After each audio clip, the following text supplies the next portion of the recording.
gotten like obsessed with or like really interested in this game, or in HSR for that matter.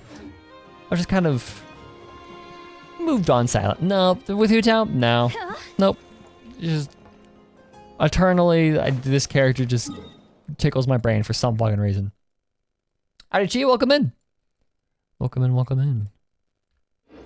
Okay, so we have a couple things that we need to read. We've got, first of all, Silly churl, Billy churl. you. Profile.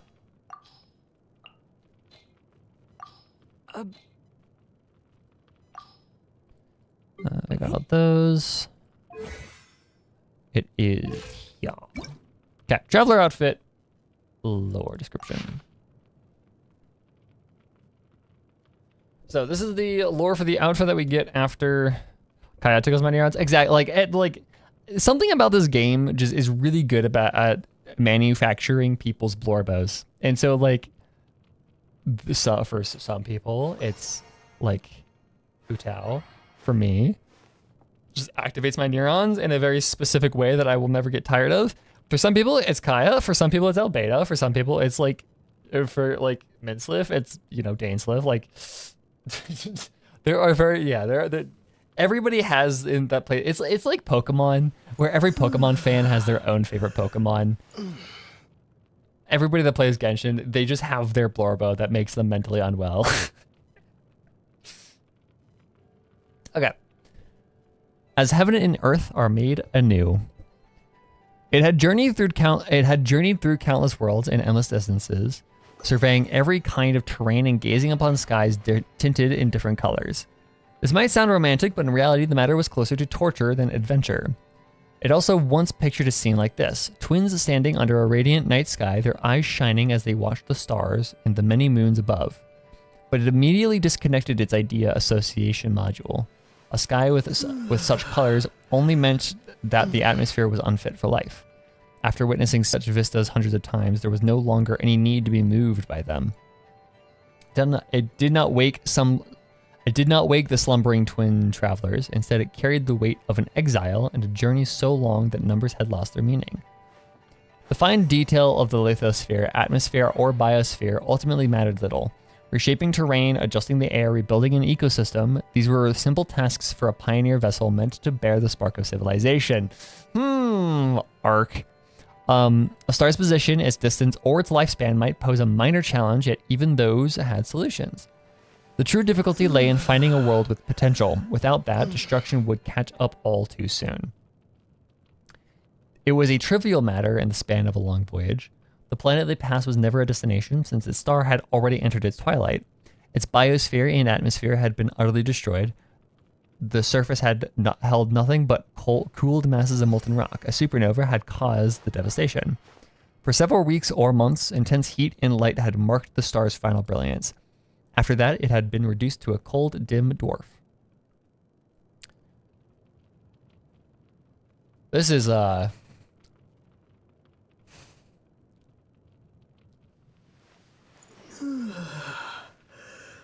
once again, this game has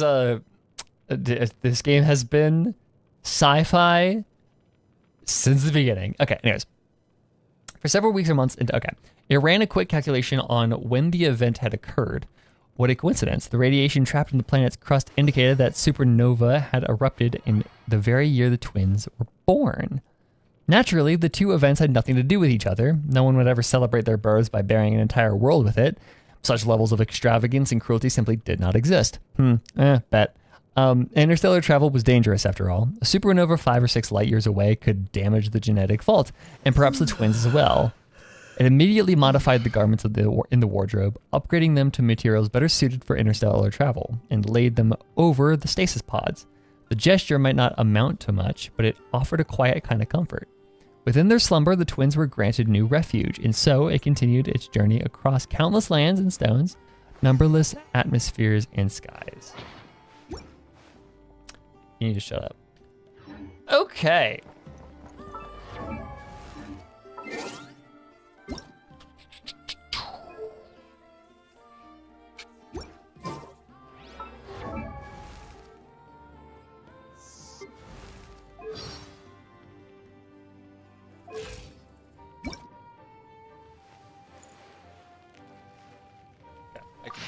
You shut up. We're good.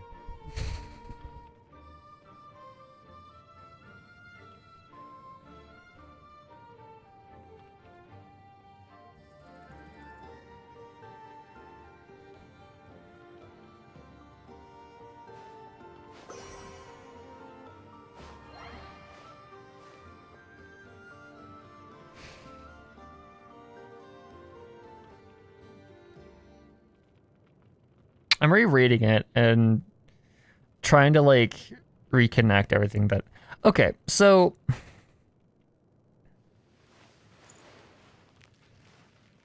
poor Zach is mute once again. I just don't want to listen to him. I mean, even if this is like a Hu Tao or whatever, I would still mute her because like I don't know. Idle animations are just happen too often. Okay, so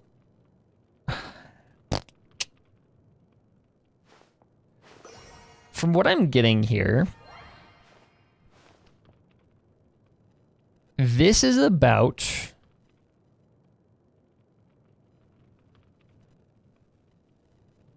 the ship.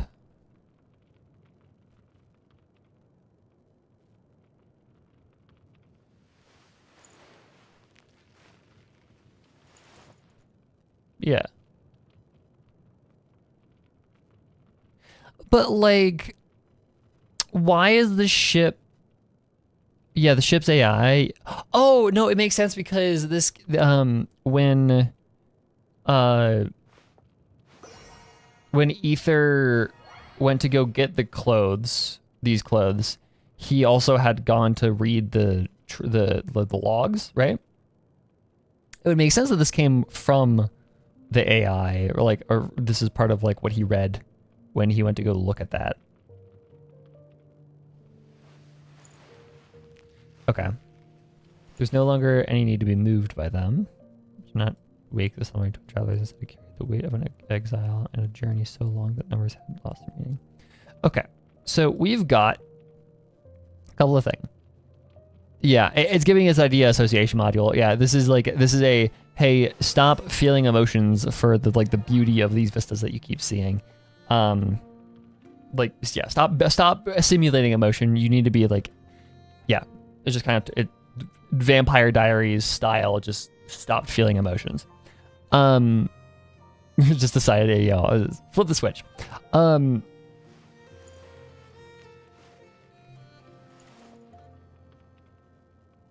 But it's more than, because to me the it here feels more than just a ship or an AI. Because we're talking about like reshaping terrain, adjusting the air, rebuilding the ecosystem. These were simple tasks for Pioneer vessel. Yeah, okay. Meant to bear the spark of civilization. Okay, interesting. So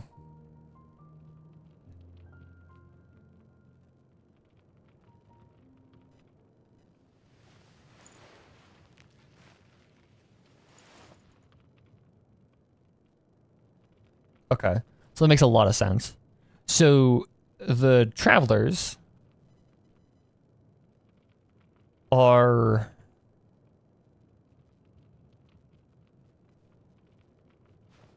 the arc going, or the arc here.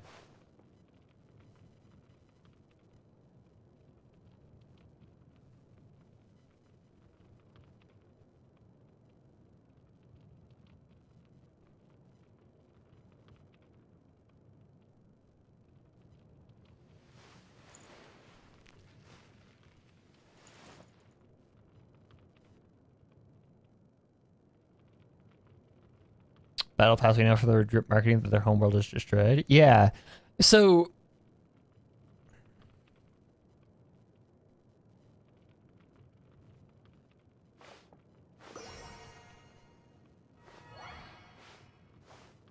do I tell you the two theories that have been going around? Yeah.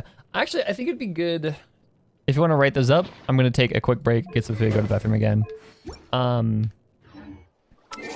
can give you a little bit of time to write those up while I go do that. So give me a quick second. If you have them already in like or if you want to put them in like the Discord or whatever, then yeah. I'll be right back, y'all.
Also, can I just say, if you haven't tried it before, having warm sake on a cold winter night, fucking awesome. I went to sushi with my grandparents on Friday night, and that sushi place has really nice warm sake.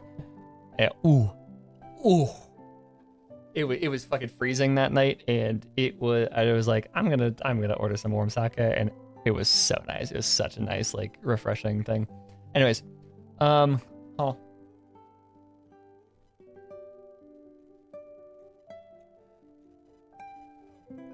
Crap.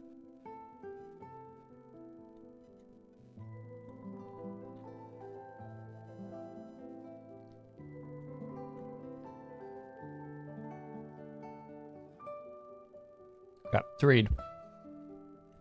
So the first theory is the Heavenly Principles are the ship's AI. They landed on Teyvat and they started creating an ideal world for the twins because that's what it was programmed to do. Okay. Or 2, the Heavenly Principles stole the ship's AI to help them in their creation of Teyvat after fighting off Nibelung. They're the second who came in before Sun and Moon. Which explains what if Heavenly Principles is working for the twins' vague statement from the Discord. Okay. Paimon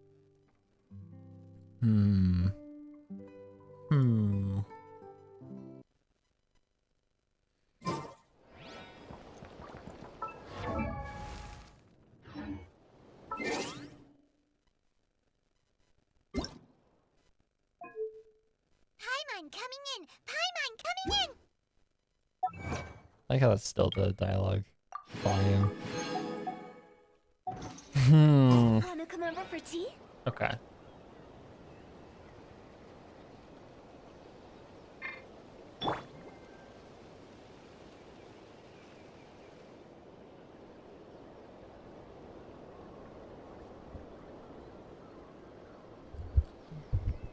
I am also eating, so sorry about that. I made myself a sandwich. That is interesting.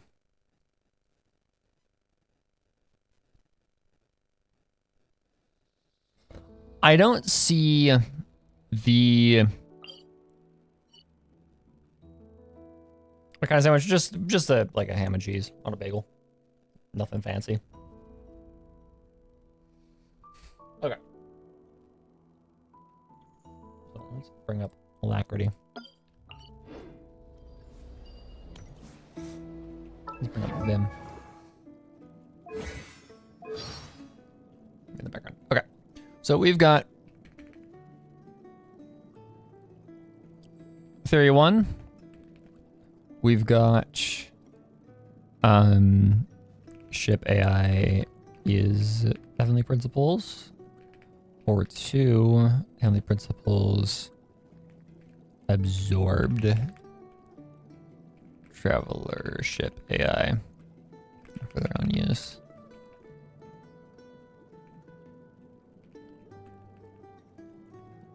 Ship AI, what was it like? Stole the ship's AI to help them to assist in the creation of Teyvat.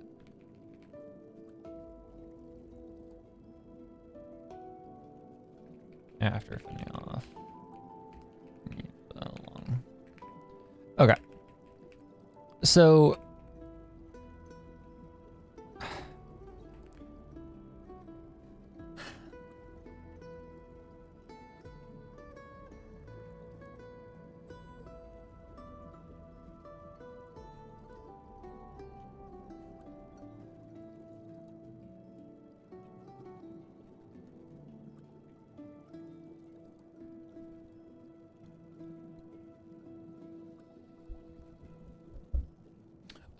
both of these assume.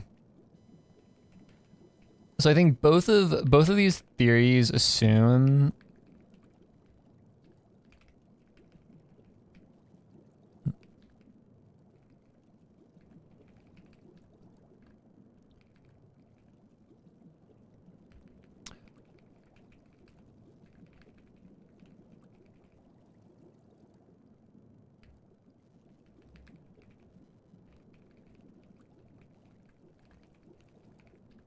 So both of these theories heavily assume that the travelers have been here for a long ass time.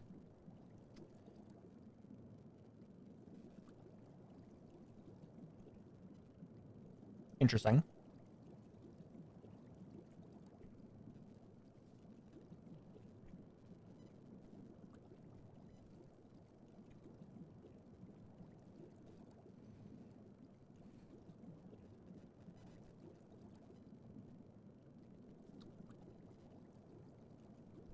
This would mean that they would have to be both require the travelers to have been on Teyvat,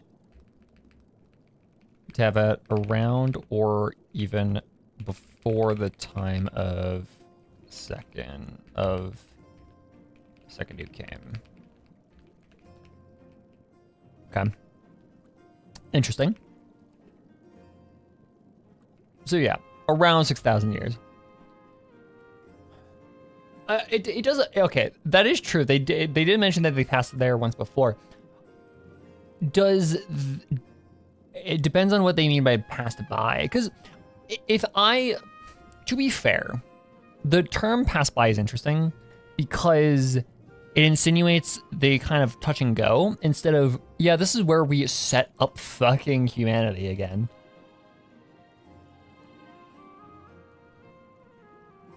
Like that's a really weird word choice for that.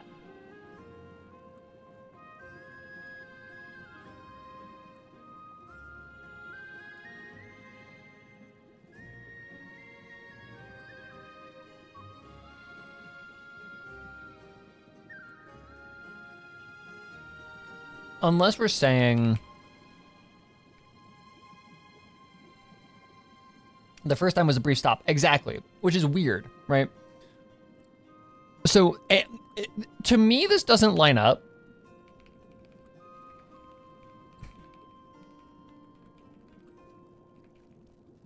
This doesn't really line up because the travelers have said they've stopped by Teyvat before 500 years ago, but not in any substantial way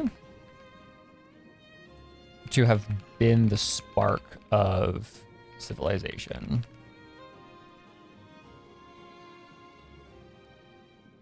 Like it would at least imply they've been orbiting Teyvat for a while. It implies that maybe it implies that like Teyvat could have been an early candidate. So maybe the AI selected Teyvat as a possible candidate for Spark of Life.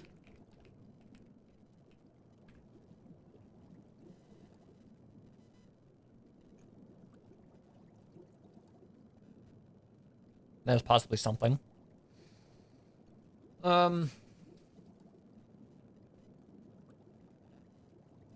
Okay, but specifically,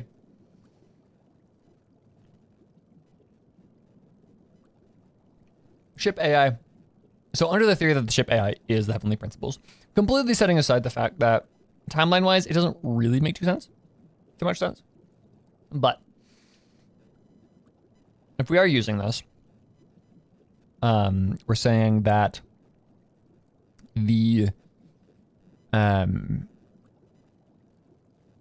so the ship AI is the Heavenly Principles, which means that the ship AI created the shades. Ship AI created the laws. I mean, okay, created the shades, and this also means that the true god of Teyvat is an AI.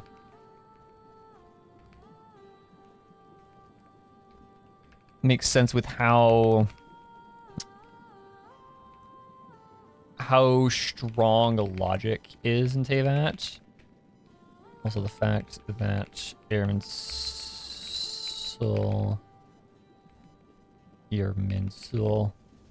operates like a computer a lot. This is a very early. This is a theory that I've had for a really long time. Is that this idea of Irminsul operating very similar to a computer, like a database? That's been a thing that's been in my head ever since Sumeru.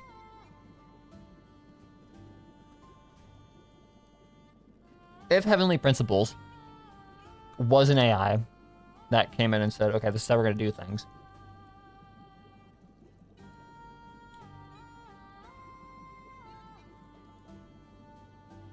it would make a lot of sense for it to define it as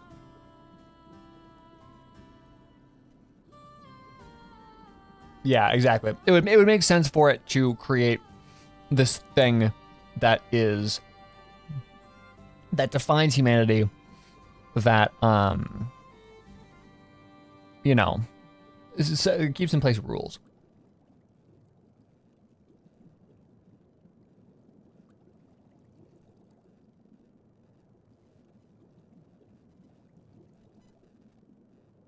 Or the cubes, yeah. You know what this makes me think? So under this theory, we could say there is an idea of for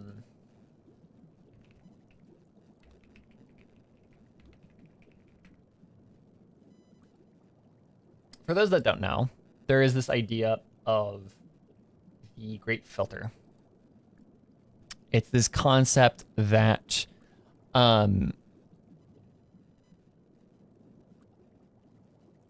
it's this idea of every civilization, like it's an answer to the Fermi paradox, right? Where the idea of if everything is like, it's pretty much why are we alone, right? That's what the Fermi paradox is. Why are we alone? That's the entire question. So the idea of the Great Filter is the idea that you can type it out over here.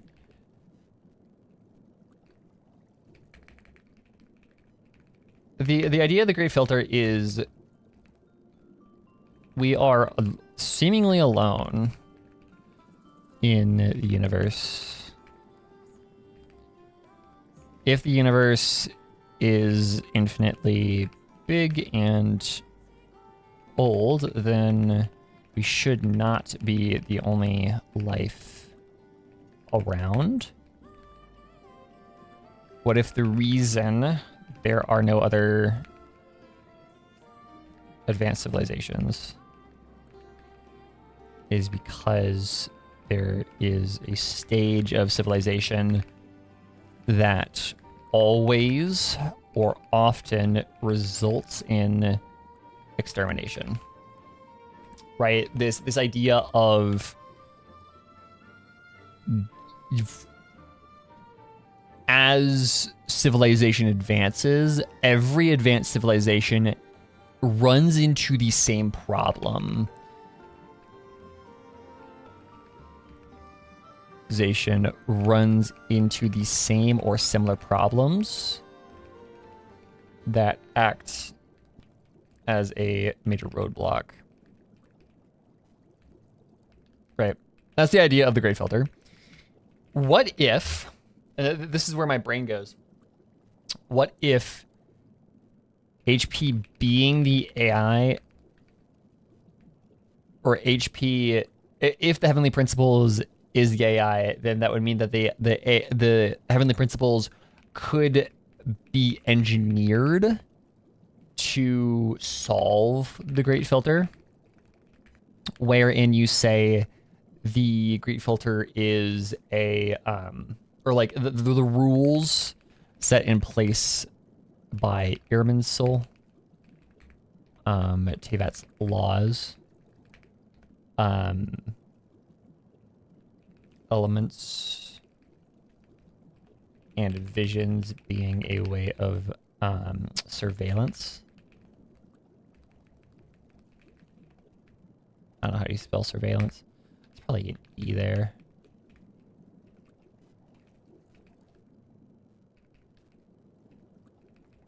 I don't know.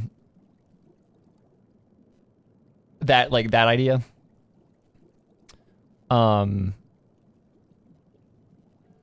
So like not only is the ship meant to be a spark for civilization, it could also be a way of engineering a world that is immune to the Great Filter.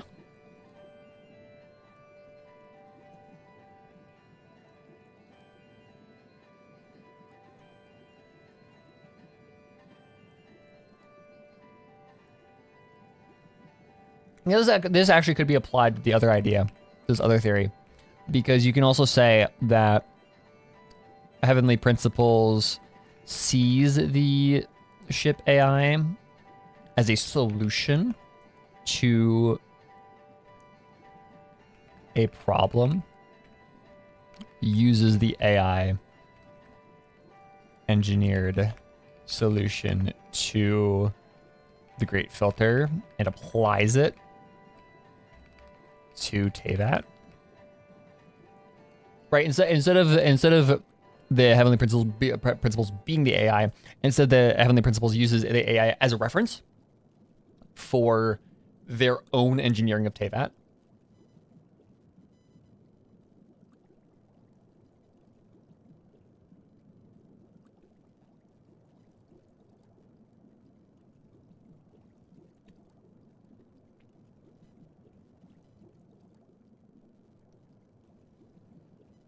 Yeah, according to the Great Filter hypothesis, at least one of these steps, somewhere in here, one of these steps must be highly improbable. And that's why we don't see civilization. The scary part about the Great Filter as a hypothesis is that if this is correct, we have no idea to know which one of these steps is the filter. It could be this one. It could be back here. We have no idea. There could be multiple. We don't know. That's the spooky part about it. But I digress.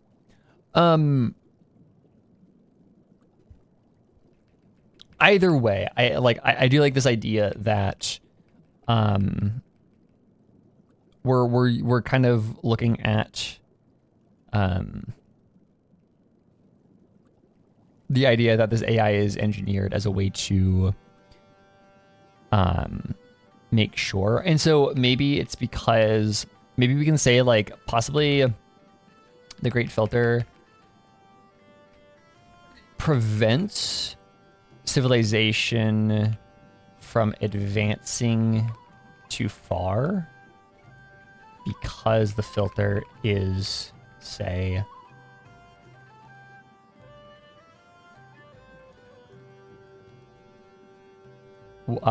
say space colonization, right?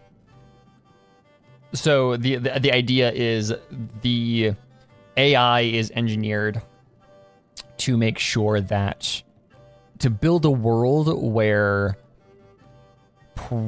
to like engineer a world where progress past a certain point is impossible. And so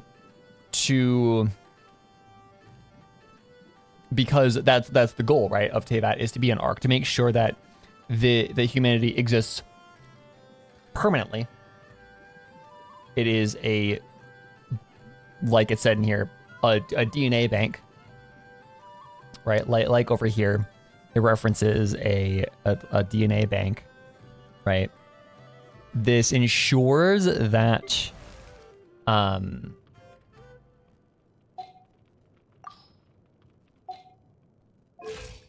that there is people left to actually work with, right?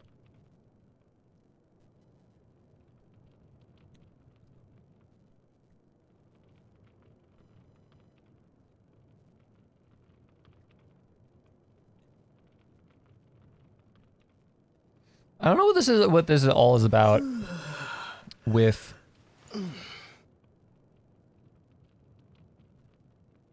how they destroyed.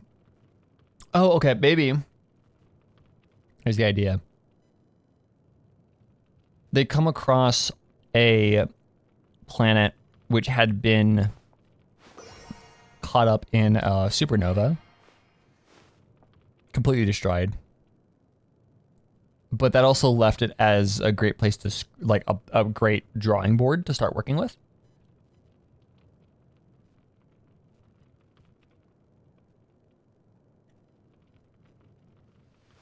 This is still weird, though.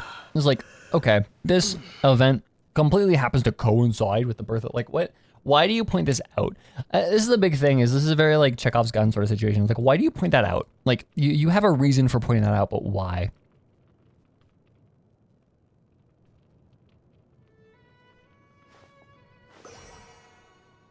That was when Heavenly Principles destroyed Nibelung?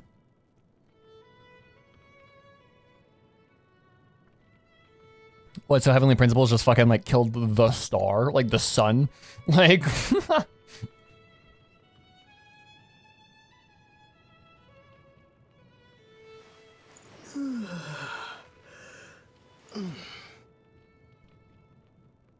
This is interesting, though.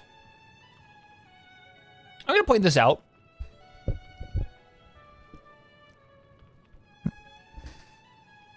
Okay, so we say that the sun goes supernova, right? Doesn't matter what this planet is, it goes supernova. And then for several weeks or months, intense heat and light had marked the star's final brilliance. Yeah, okay. And so we say interstellar travel was dangerous. After all, a supernova 5 or 6 light years away could damage the genetic vault, and perhaps the twins as well. Okay, so we know that the day that the twins are born, whatever, by whatever mechanism, if they're fucking clones or whatever, I don't care. The day that they are born, a sun or a star somewhere goes supernova, about 5 or 6 light years away. It immediately modified the garments in the wardrobe, upgrading them to materials better suited for interstellar travel, and laid them over the stasis pods. What this is telling me is the ship's AI knew that a sun went supernova before it had any evidence that it had gone supernova. You see where I'm going with this?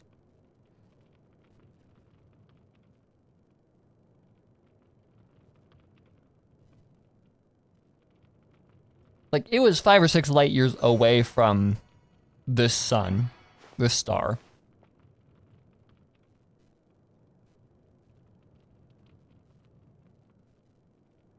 And as soon as this star goes supernova, the ship's AI was like, we need some protection for these fuckers. Which doesn't happen because nothing can travel faster than light, including information. So it couldn't have gotten that information unless it, like, calculated it itself.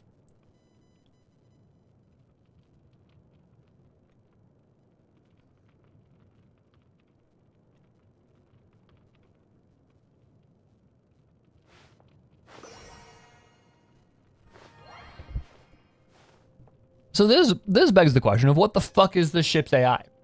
Like, what is this shit? If you are able to receive information about an event happening before it is possible for you to have the information that it happened, like, physically, it is, according to the laws of physics, there is absolutely zero way that the ship's AI could have had that cause and effect thought process.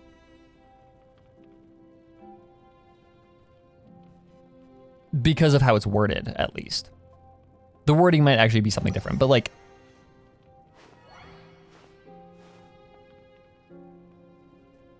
what is it, second to last paragraph? Hold on. Do I even have Chinese downloaded?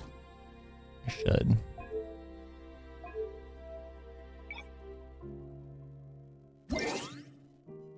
Let's see if we can work with this at least even slightly. Is that you're over here, I think. Oop.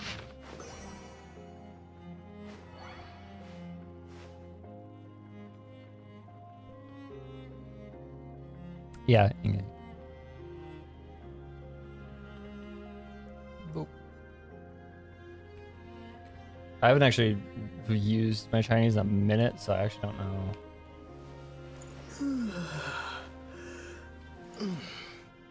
That's like Inge should. I think that's way. As Lee.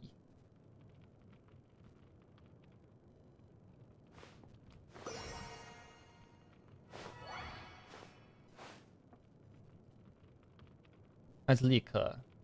Yeah, okay. Thought Li Ke it immediately.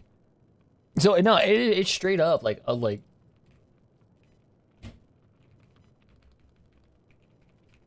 There's really not, unless there's like a very nuanced translation of it.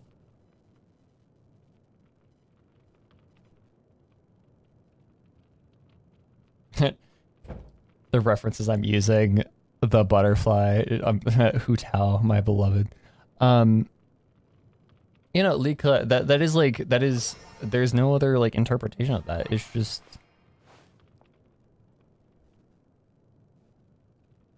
yeah. Which is, again, it's weird. That's really weird. I'll just have to spend a significant amount of time putting that all together, like translating that all from scratch. But yeah, that's a weird detail there. What else is there?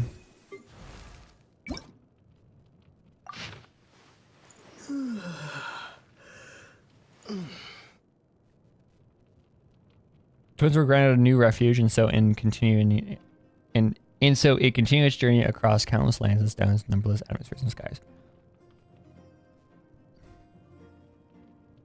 Within their slumber. Okay, so this is also really interesting because it presents the idea of... Nope. Back to English, so Vim knows what the fuck is happening. So... This also presents the idea that the travelers really weren't doing a whole. They were sleeping before Teyvat happened, right? So like that past travels of the travelers that we've heard about weren't really travels. They were asleep the whole time. But then this also provides us the idea of, are things we see like the Field of Flowers their dreams? Could Teyvat itself be a result of somebody's dream?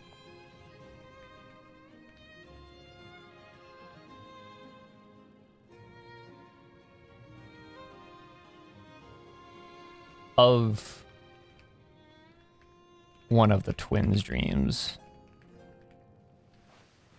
Oh, wrong one. Because we know that the twins were, or we know that, like, from that one book in the Sandrone sequence. Is that in the archive now? One of the books in the Sandrone sequence gave us the idea that, that, you know,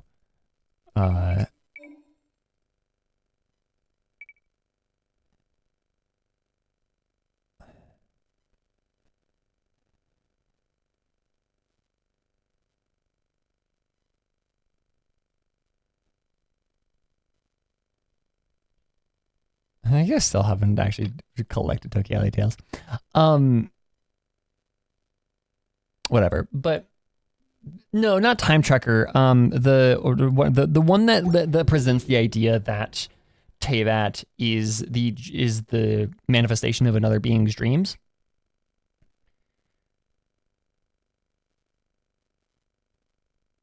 Own enough Anifa if possible. I got Colombian and 20 pulls out. Yeah, no, just explore and do like what we've got. We get another 10 pulls starting on January 30th, and then we got these pulls. So like, just make sure you keep playing and explore and do all that jazz. You'll get plenty really, really, really fast. I didn't want to do that. Well, Colombian ult, I guess.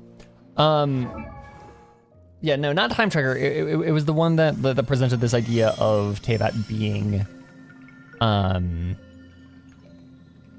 from Luna Acts, what was it, 7 or 8?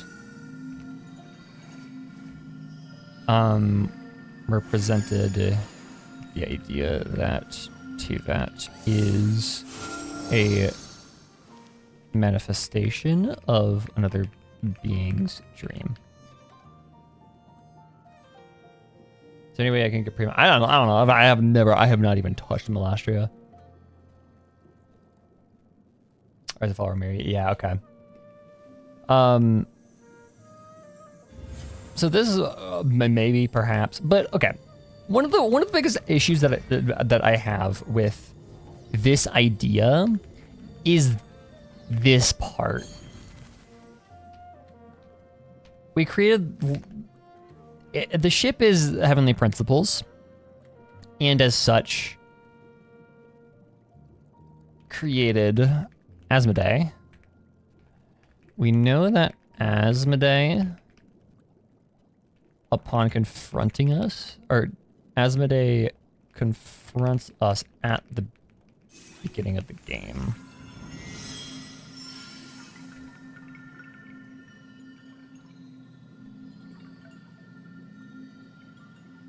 Why would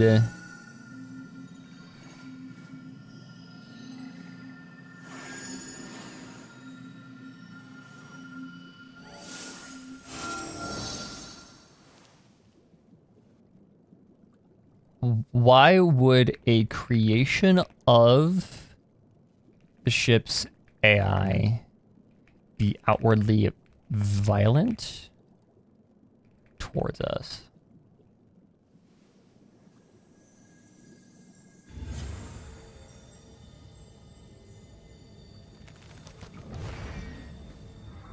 That's the biggest issue I have with this. What are you writing in the middle? These are just my thoughts.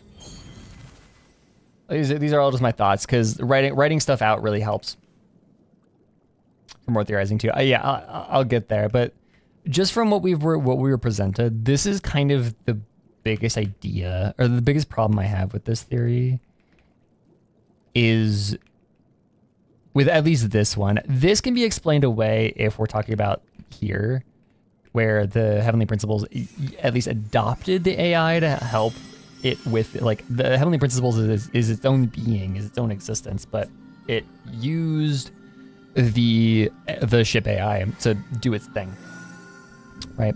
But if we're talking about like one here, about the first interpretation here, that's an issue to me.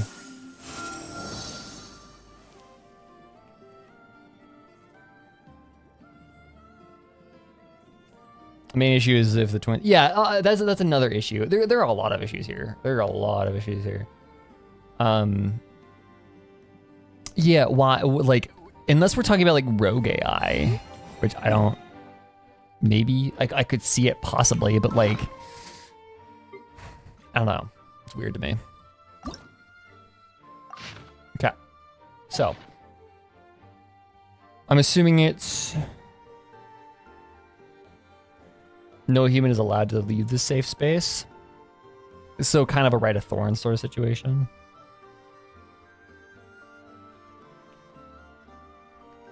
Could be a Rite of Thorns sort of situation.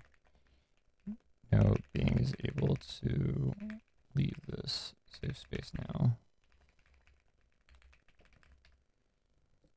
can see that. Maybe. Okay, so so moonlit offerings, opulent dream. So albeit of morning star, and what is albeit? What does that mean? Albeit. An albeit is a poem, song, or piece of music. There's a morning love song as opposed to a serenade attended. Okay, for it. Or a song or poem about lovers separating at dawn. It has been defined as a song or instrument composition concerning, accompanying, or evoking daybreak. So okay. If we're talking about albeit of, what is it? Of morning star and moon. An albeit is the inverse of a nocturne or a serenade. Which nocturnes are something that we get a lot in nocturnes here are something that we get a lot in Genshin. References to them at least we get a lot.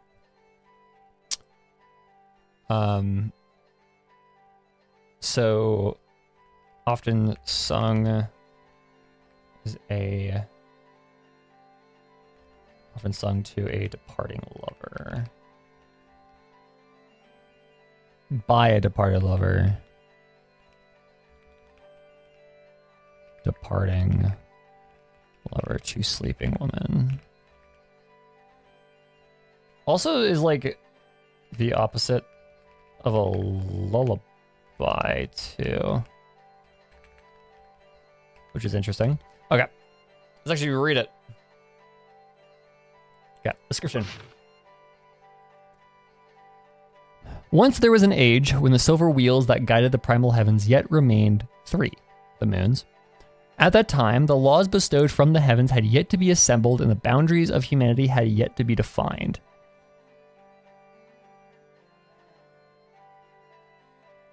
Okay. The sons and daughters of the gods were scattered across the newly wrought gardens and valleys, their number countless. The envoys of the sky walked among benighted human crowds then. Okay.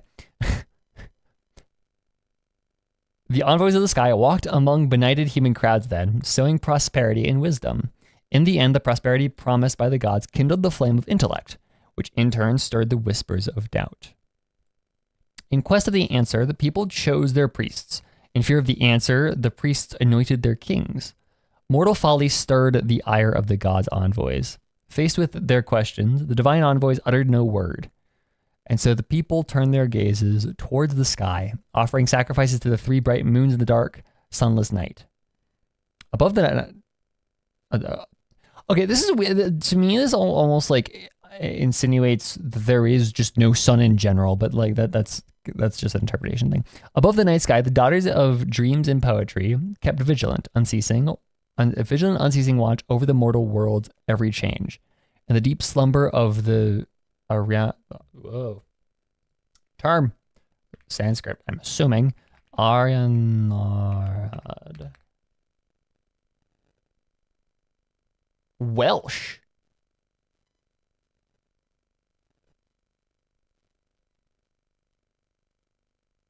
Her name literally translates to silver wheel. Okay. Okay, so what is it? So we get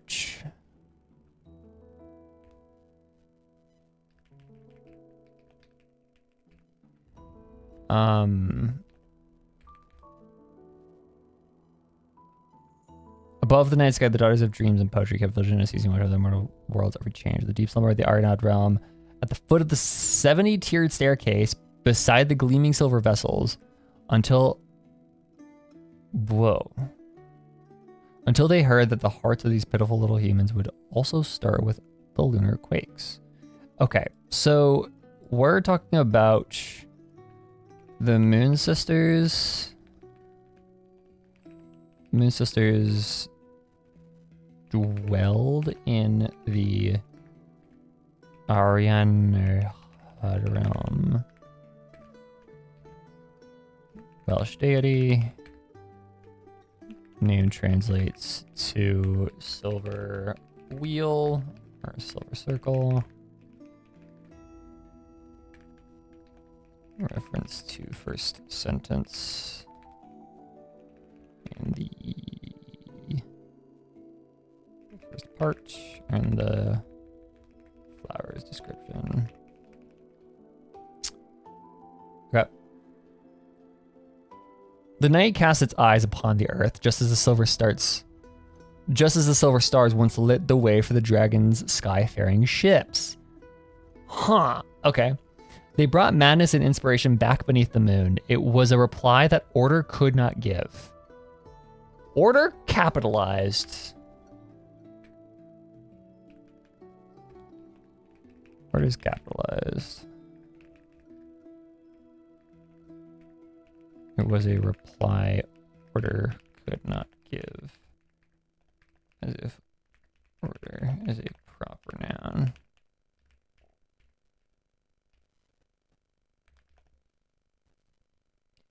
When the morning star rose again, the archpriestess returned from the mountain's summit with a small circular talisman. This moon wheel was the new pact between the three moons and the people. Okay. They've given us one too many human instrumentality project plotlines. Yeah, they really have.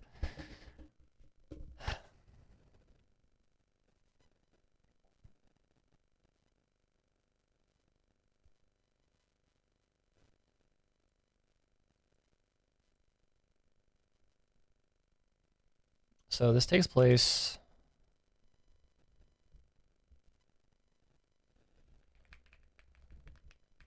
part one takes place before HP comes along. Opening says that the laws bestowed from the heavens had yet to be assembled. Okay.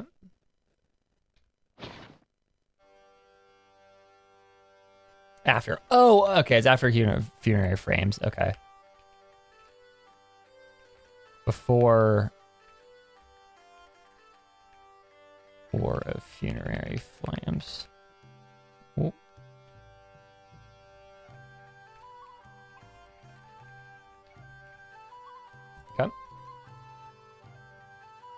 Okay. Yes, that's what I'm saying. It's before War of Funerary Flames, but after HP is here. HP is around. They brought humans. But they aren't. But they haven't taken power away from Nibelung yet.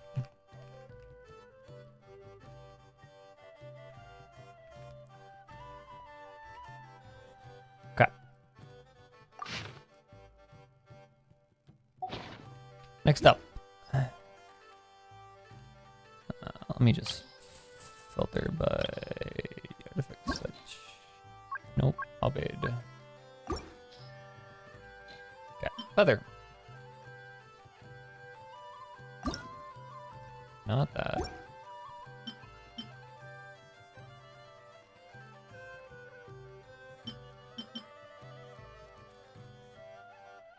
I get to the details in there. Description. Okay. Once there was an age when silver wheels. Okay, yeah. At that time, the winged one who tread upon morning stars and dwelt high above the moon became the lord of ethereal heavens. Okay.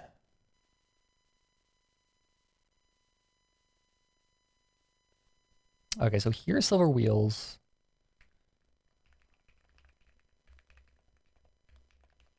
Means I'm just gonna write that down just for my own reference. The winged one being heavenly principles.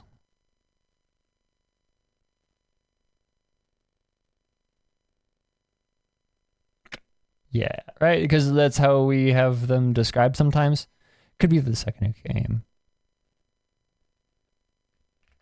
I'm just gonna put down HP though for now because We're talking Lord of Eternal Heavens, which is a very... That's an edgy name. Okay. The ark was moored, the matter of creation complete. The mountains and rivers were wrought in their turn. Beneath the earth and deep within the seas dwelt the fallen clans and broken kings of the old world. The Lord of the world within the eggshell drew a false veil to shut out the true bedeviled skies, obscuring dread that once robbed kings of sleep, even those who held dominion over beasts. Okay. Okay, that is a thing. Okay. So this gives us... I'm just gonna go fucking...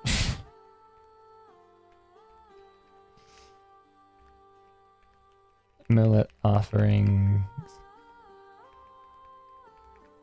Parting light. Feather. Okay, so we get a lot of shit. Welcome back. Next, reading lore. Okay, so explicit mention of the Ark. We've got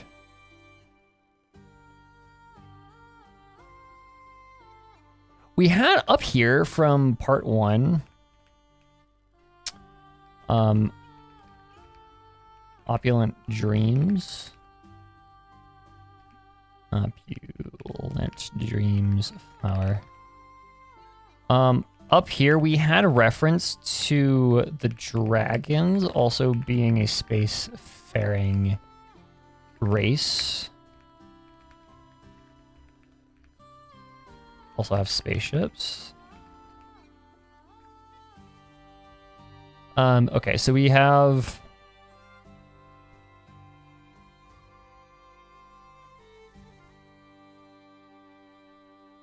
the sign of the permanence. Yeah. Possibly. That's possible.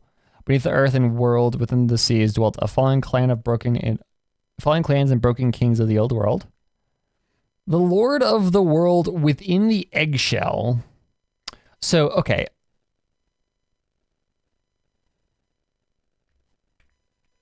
The Lord of the world within the eggshell drew a false veil to shut out the true bedeviled skies. Okay, this sentence is interesting to me because we have two ways of interpreting this. We have either the Lord of the world within the eggshell is their entire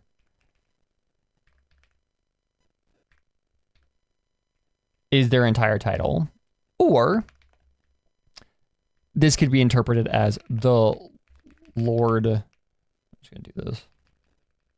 Yank.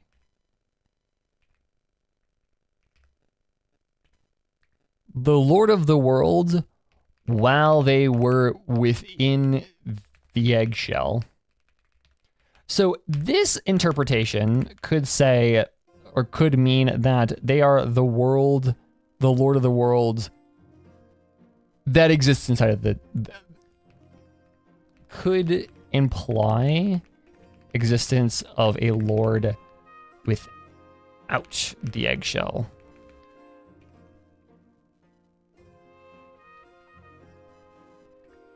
That is cool. Without the eggshell.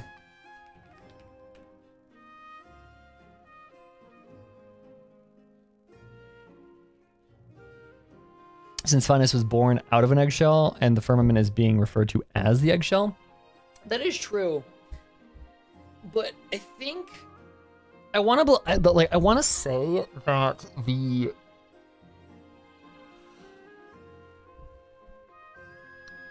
in Gnosticism, those are different things. Like the term eggshell is a thing that appears a lot in Gnosticism. I want to say it like appears multiple times like that. The world being the firmament being an eggshell, but also be like the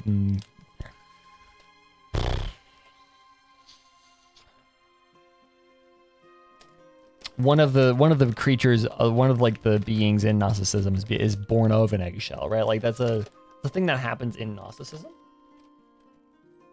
I think that might just be me going completely insane, but it's interesting. Okay, but it is interesting wording that I point out there.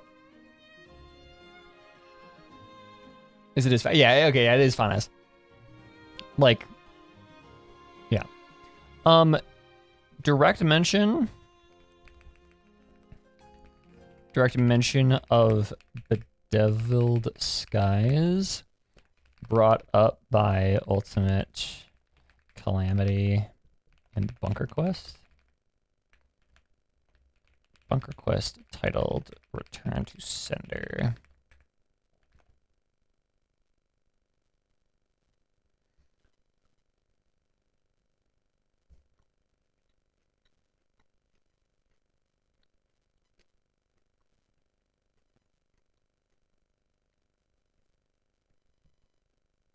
Do you want me to explain the Calamity of the Bunker Quest? It would have just been the Cataclysm, right?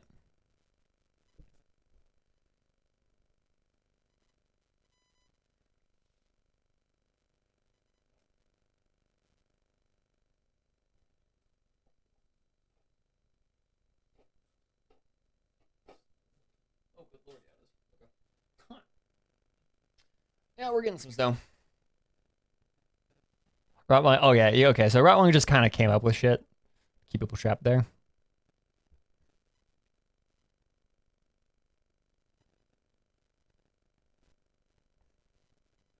Okay.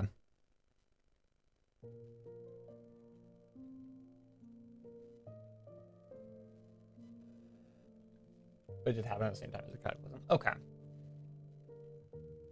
So Rotwang just kind of manufactured a lie to keep people there for some reason. Okay, whatever. Cool story, bro. Okay, so within the eggshell drew a false veil to shut out the true bedeviled skies, obscuring dread that once robbed kings of sleep, even those who had held dominion over beasts. I wonder if bedeviled skies code for eldritch horrors beyond all comprehension. Is kind of how I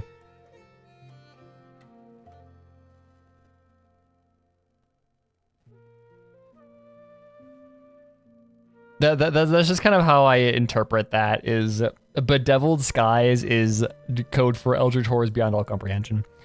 Okay, so let's continue reading. The sun's fierce light swept the heavens clean, but the freshly forged throne still reserved a place in the sky for the three sisters of the moonlight. The throne in the sky is not reserved for you. It could be that. What? It could be what?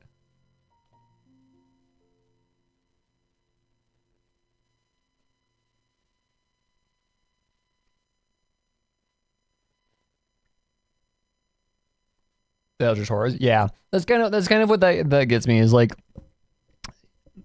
because from what we saw, the sky wasn't that bad, but like bedeviled skies feels like it's like skies that have been faced with. Oh, I completely forgot to post the announcement. Whoopsie doo. Sorry, gang. I completely forgot. I completely spaced on that. Sorry, I was doing stuff before stream happened, so.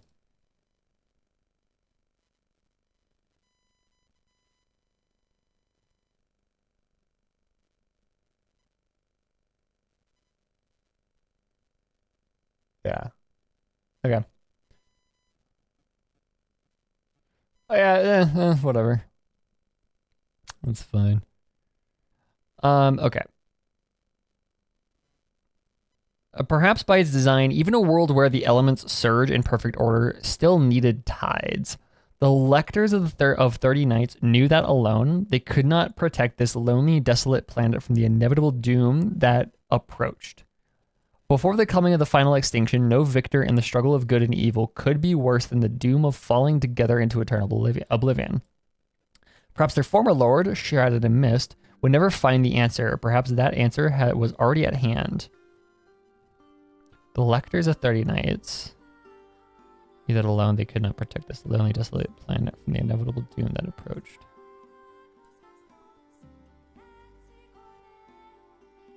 Why is Booher capital? Whatever. Thanks, autocorrect.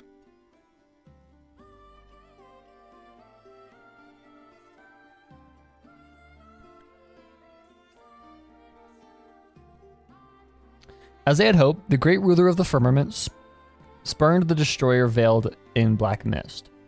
No doubt, through its long voyage across the shadowed realms, it had witnessed countless stars meet their end, and so they too chose order, or more accurately, made space to accommodate it.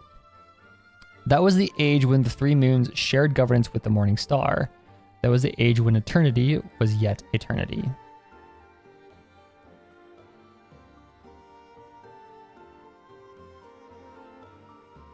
Okay.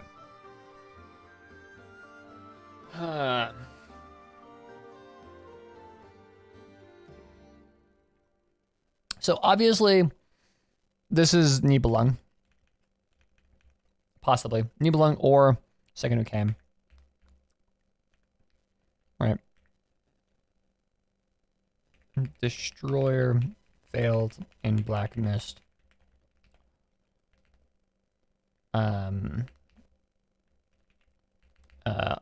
Either Nibelung or Second Who Came. Somebody who posed significant. My ambi tweet got liked by Sam Slade. Holy shit, you have peaked it. You have picked Rika. You have literally peaked. You got noticed by VAs. Yeah, so probably just Nibelung.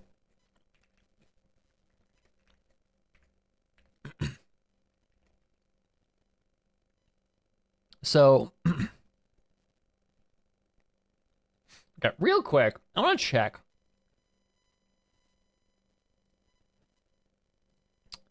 The order HSR.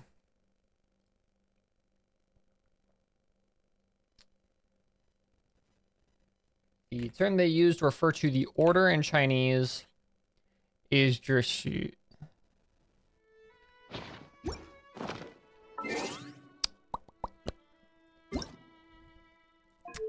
Language. Chinese. Boop, boop, boop, boop. Oh my god, this is like... Oh, this is structured. Oh my god, okay. Oh, this is something that we're gonna have to translate out of Chinese. Holy shit, holy... Oh my god, okay. Whenever I see something like this...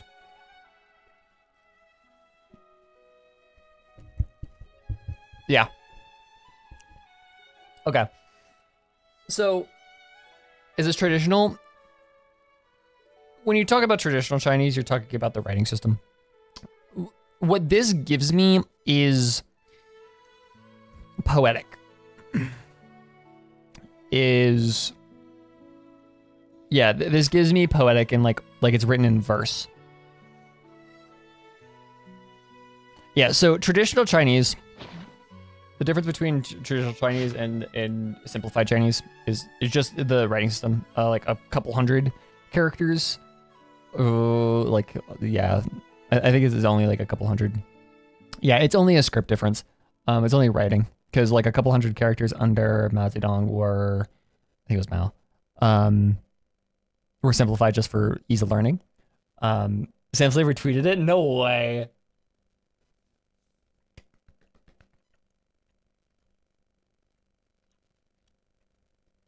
Absolutely go off.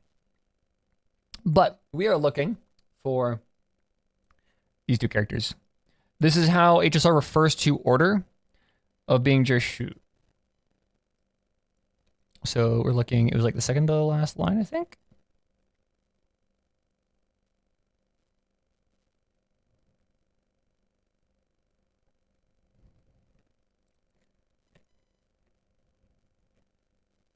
Yeah, no, it's these two. Jershoot. Yep, that's exactly what it is. But notice that they're surrounded by these.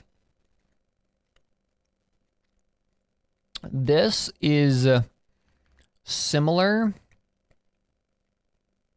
to doing order, kind of. Like, title.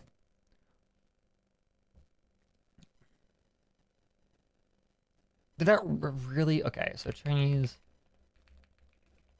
punctuation.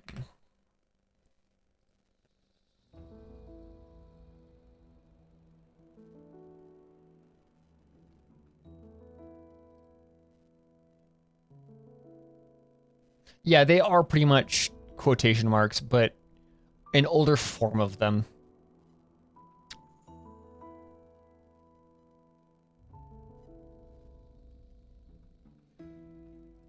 So a good translation would be, instead of saying order versus order like we do in the English, a good way of doing it is, I'm gonna move down here.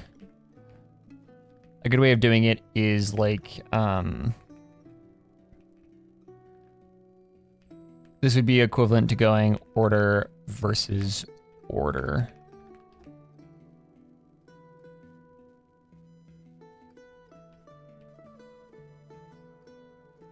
So yeah, 比关是他们也 yeah, let the order, then they altogether joined the order quotation.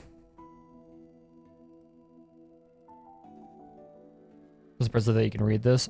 I have reference. I could go like character by character here up here and read it, but it's very academic. The one thing that I do know is that Genshin in its native language is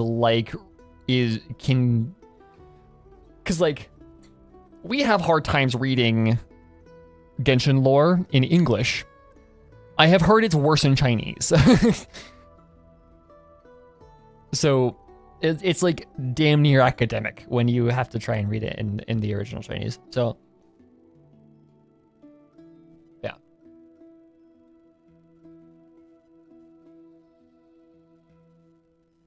I can put it together piece by piece, but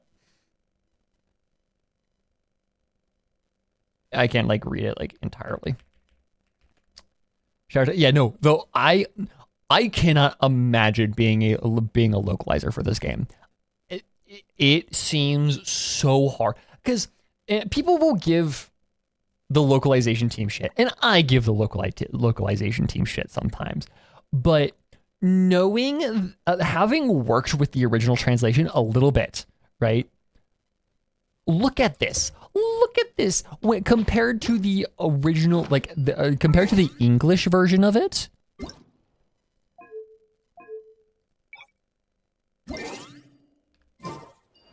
Like, let me find it.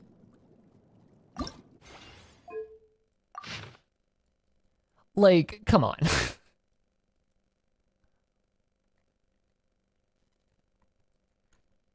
Like, comparatively, it's insane.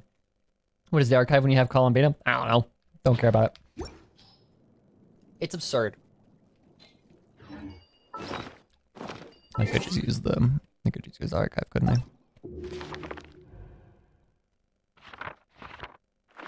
Where is it? Equipment? Yes, it is. Whoop.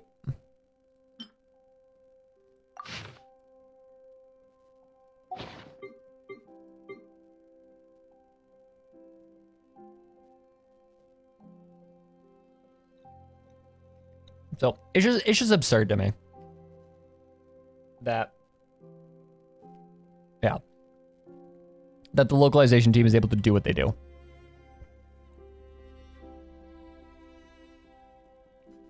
What gets me confused is why, when it's translated in Ian, the meaning apparently is lost, but it's better. It's not. That's the thing, though. So, okay, you have to realize, Nix, Chinese is a very, very, very different language from English. And so there are some things that are lost in translation, obviously, because of how different of a language Chinese is. But that doesn't make it any easier to understand. Because Chinese is also, I don't want to say it's a more sophisticated language, but it has a lot more room for artistic expression built into it, I think is a good way of putting it, right? I think it is probably one of the better ways of putting it. It expresses more and less words. I wouldn't say it expresses more and less words. It just is able to use less words if it wants to, right? Like think about Chinese poetry, wherein like a lot of like English poetry. We're talking about poetry in English or in other like European languages. A lot of what poetry is a lot of flow and word choice and rhyme, a lot of meter, a lot of that sort of stuff. In Chinese, poetry is a lot about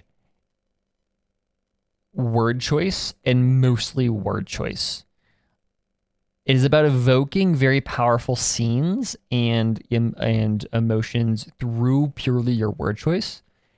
And because of that, when you're when you're reciting Chinese poetry, you are just kind of saying lists of words that kind of go together, and there's no grammar, there's no tense, there's no grammatical particles, there is no anything of that. It is just kind of the words that you want that is relevant to the poem, and you say those.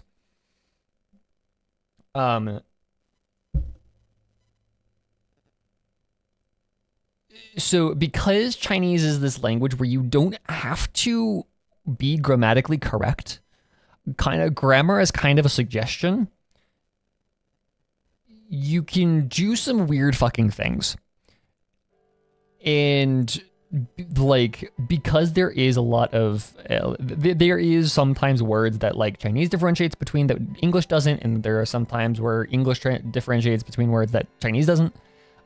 It's good to cross-reference translations, but there is like, yeah, the information, if anything, is lost from translating over to English, but not a significant amount, really. Like, very rarely do we actually lose any significant information in the translate over.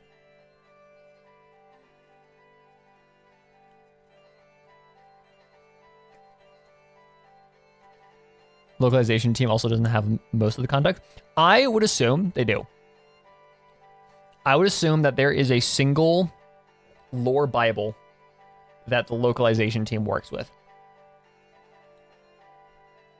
Because that would be hell if there wasn't.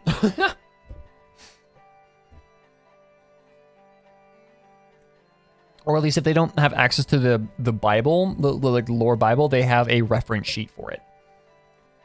Of like, they're given notes by the team, by the writing team, to say this is how we want this to be localized into any given language. Like, I hope they at least have that, because so far they've done a really good job of keeping things consistent with the original language.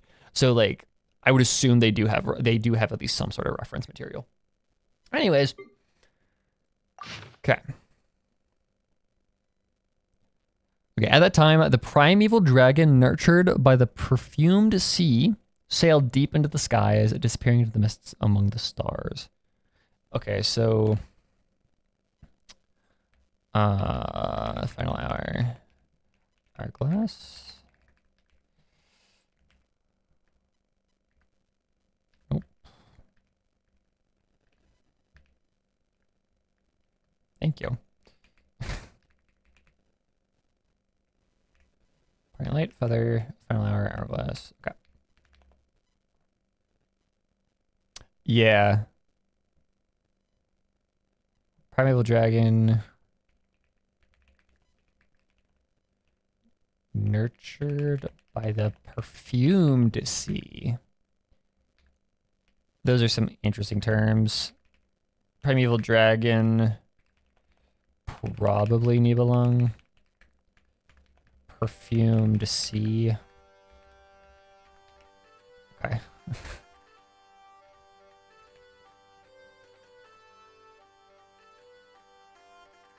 Okay. So deep were those dark mists that even the light of 1,000 stars could not escape their gravity.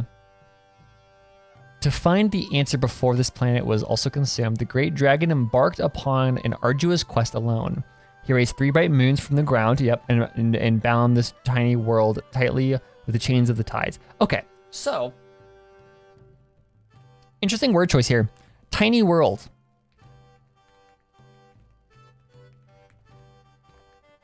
It could be physical, like, could be a literal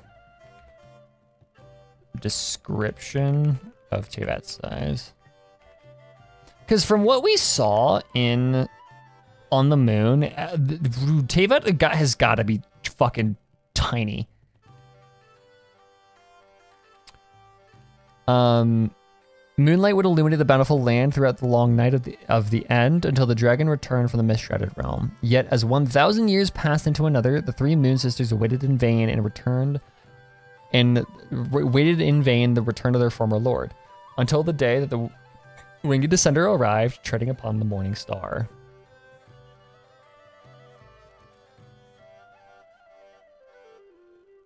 Hey, y'all.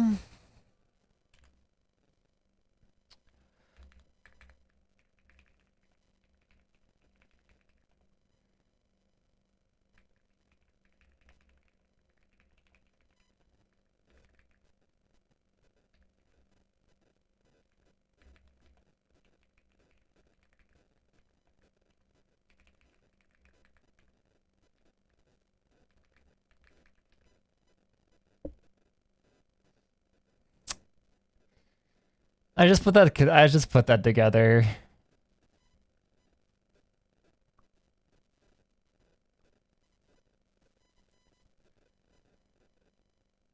Which is an interesting thing because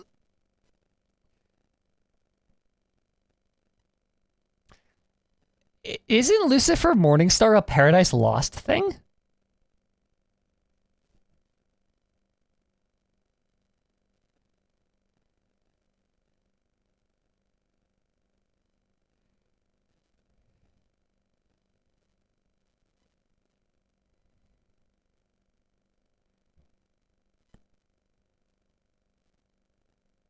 There's a Paradise Lost reference in the game. There's an achievement. Yeah.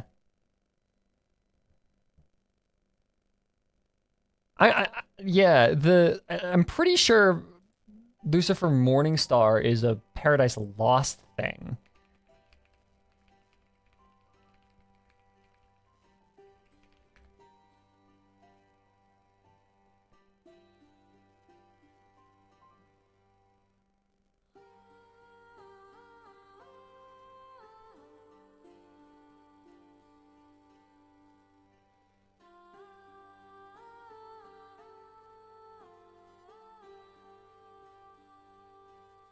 There is because Paradise Lost is about Satan. Like that Paradise Lost is where we get a lot of our modern interpretations of what Satan is. Yeah, it's the light bringer, Lucifer the light bringer.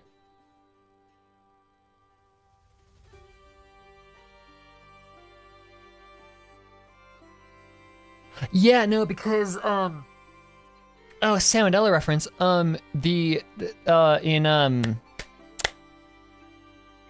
Oh fuck,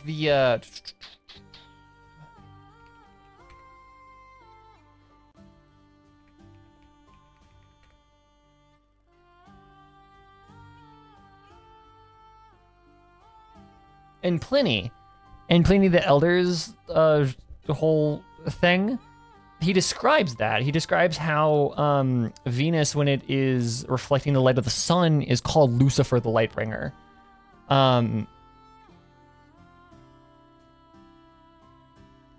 Okay, hold on. Where is interpretations? Gnosticism. Hello. Since Lucifer's sin mainly consists of self-deification, some Gnostic sects identified Lucifer with the creator deity in the Old Testament.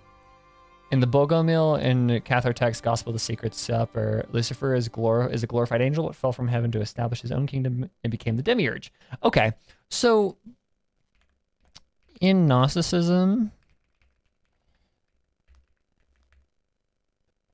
some sects associate or fully believe Satan to be the demiurge. He created the material world and trapped souls from heaven inside matter. Jesus ascended to earth to free the captured souls. In contrast to mainstream Christianity, the cross was denounced as a symbol of Lucifer and his instrument in an attempt to kill Jesus. Okay.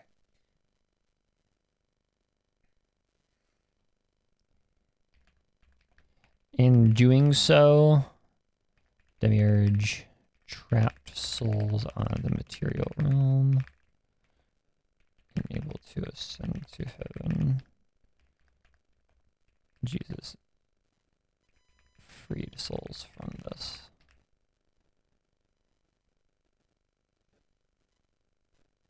Ars Vartnir quest. Okay.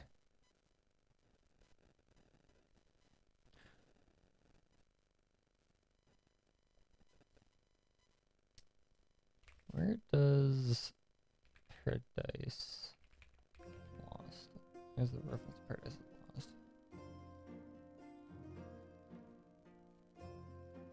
Lucifer became the Templar for the devil. As a result, Lucifer was identified as the devil in Christianity and the Christian popular as in Dante Alighieri's Inferno. Lucifer, John Milton's Paradise Lost.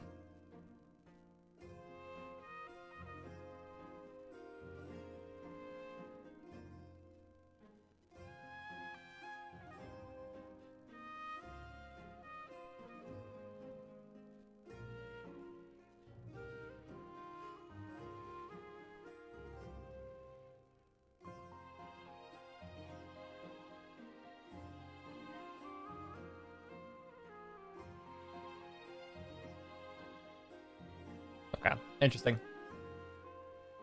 Fun side tangent. Okay. Morningstar. It was not the great enemy that would extinguish the stars, nor did it seem intent on plundering the wellspring sustaining the world's existence. Okay. Faced with this uninvited guest, the three guardians who represented the will of the planet debated endlessly, but whether by submission or rebellion, by battle or by death, the Lord of Hosts would mercilessly crush all that stood in its way. For this was the new world it had chosen for the children of humankind, and according to its design, both earth and sky would be reborn. Before the conquest of the day reached its fated close, the servants of the night could but bide their time. Okay, I could see why now you're saying that the AI is Heavenly Principles.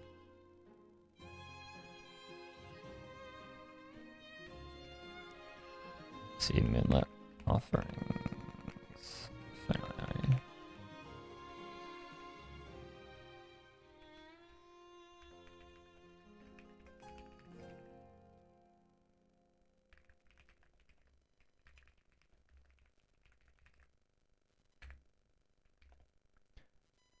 Something that this actually brings up is the term second who came is a name from the perspective. No, never mind. That does make sense. Never mind. Who is AI? The ship AI. The ship's AI. We get reference to it in the or at least that's the interpretation that I got from reading the lore of the new outfit that we get from the Traveler.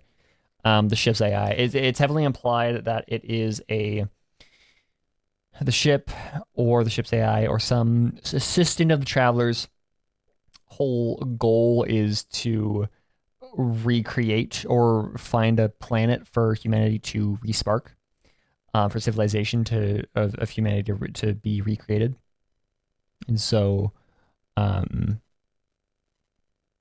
it's very likely that if humankind came along with the Heavenly Principles, and the Heavenly Principles set up a bunch of laws, and the fact that like this just lines so heavily with it lines up way too much.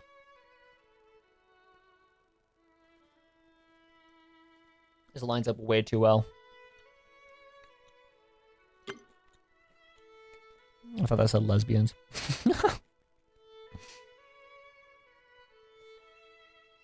The achievement we get is Farewell Hope and Hope Farewell Fear. Okay, interesting.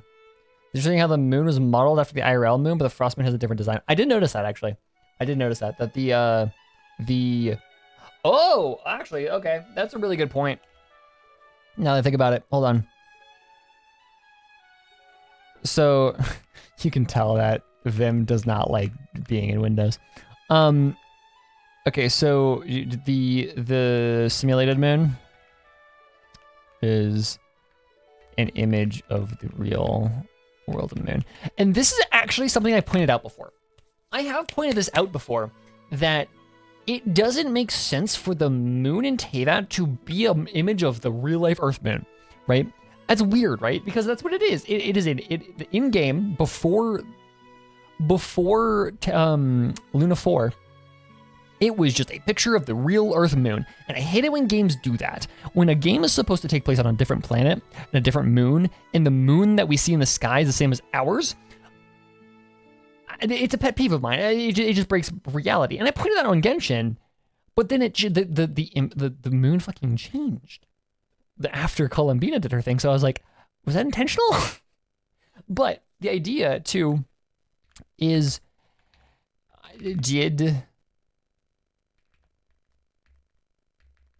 was the moon intentionally based on Earth's moon?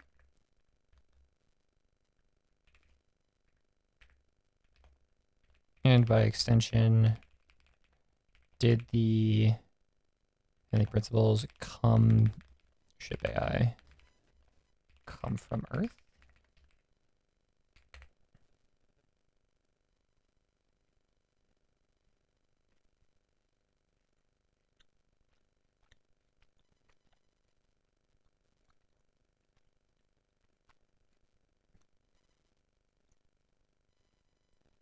Because if you think about it, it makes a lot of sense. If Earth is about to get fucking destroyed, and they make this super, super advanced spaceship that is like it's an ark, right? It's an ark. And its whole goal is to recreate humanity, and it has a built-in safeguard for like, okay, if you find a planet that that's safe, you can like make a sky, right? Make a fake sky to hide people, like hide these humans from whatever might have destroyed humanity the first time. And you can put up like a simulated moon. Of course, the humans that created that would just put a picture of their own moon there. Would model the simulated moon off of their own moon because A, they don't have a good reference of what other moons look like, and B, who the fuck is gonna notice? None of the people that are gonna be on this new planet are gonna know that that's where that came from. So it's safe to say, but like as it's diegetic, there's a diegetic explanation for that. If we say that this is all from Earth, which is cool. I like that.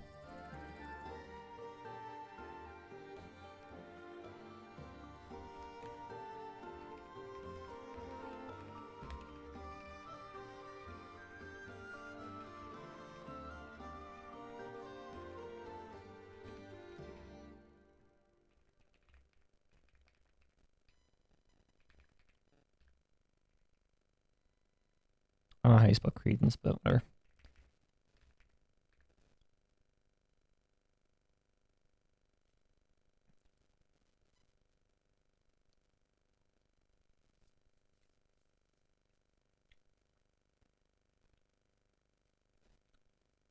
Okay. Real quick, before we continue.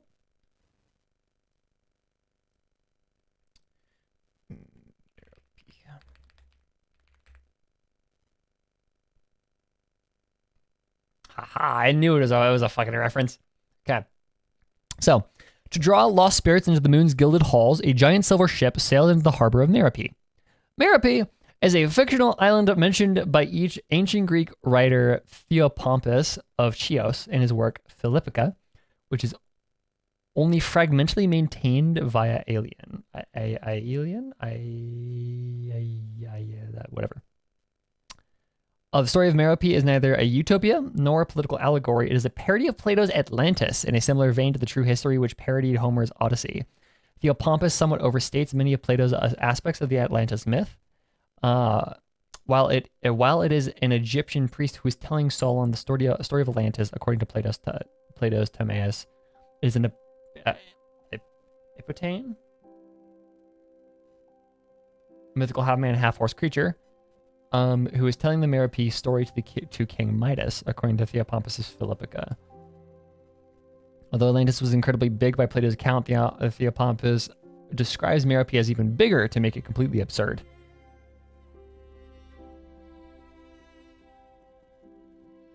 Okay.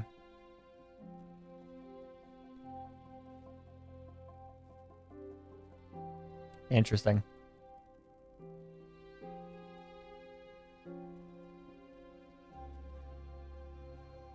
Okay, interesting. Merope is situated beyond the ocean, the world ocean, Oceanus. Its inhabitants, the Meropes, whatever, are twice as tall as other human beings and live twice as long. Theopompus described 3 cities in Meropes: Anostos, Eusebes, and Makimos. So it was place of no return, pious town, and fighting town. While the inhabitants of Eusebes are living in opulence, getting neither hungry nor sick, the inhabitants of Makimos are in fact born with weapon and carrying of wars steadily. Third city, Anostos, is situated on the outermost border of Meropes, resembles a yawning abyss. Does not have day or night, and is covered by cloudy red fumes.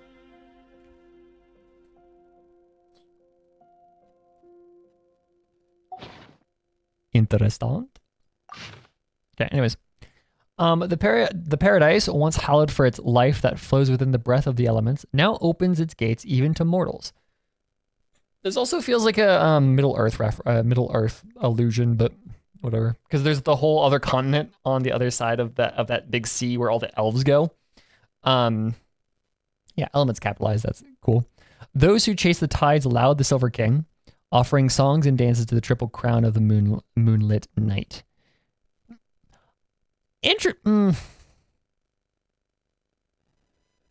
Interesting that this is I know this is a coincidence, but you know, the term of triple crowning a character bringing all their talents to level 10, that's just interesting to me. When contrasted against the wrathful and merciless formidable father, the 3 moons' gentle light conformed all lost souls like a loving mother. Thus, the peoples of the earth offered their greatest devotion to the lady mothers of the moonlit night. Some would ascend the heights of Vindingnir, presenting laurel-crowned verses to the brightest moons. Others would step into the sacred altar grounds of Langan, letting finely carved jade accentuate the beauty of the night. And still others would, in the sacred groves of Arcadia, obtain golden bows from oak wood.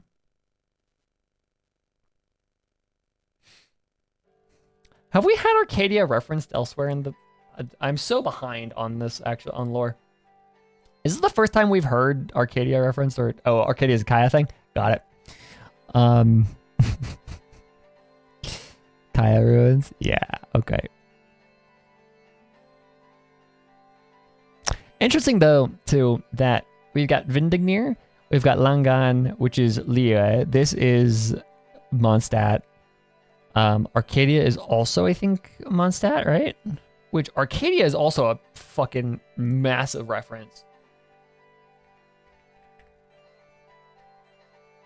Arcadia is literally Utopia. That's literally the Utopia.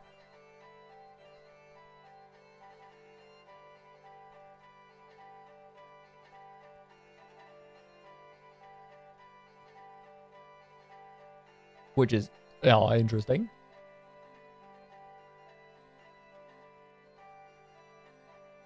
Arcadia is a region in Greece too, which is funny. Yeah, that's fun. Okay, so Arcadia would be Mondstadt. Langan would be representative of Liyue. Salvindinir is still its own thing, which is weird to me. I'm not entirely sure what the deal is with Salvindinir.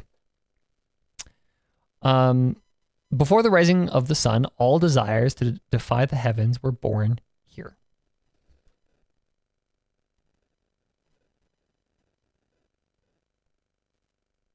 Okay, also interesting point. In the sacred groves of Arcadia, obtain golden bows from oak wood. This is very Irminsul, very sacred knowledge, very Odin, very like a whole bunch of illusions are in this alone. Gold is a very important color in this game. Bows, bowkeeper, Dainsliff, trees, sacred trees, oak wood. Like, it's a lot of shit happening here. This also could be a reference to, you know, that one really, really weird chapter in the Byakuya Koku collection? Like, where is it?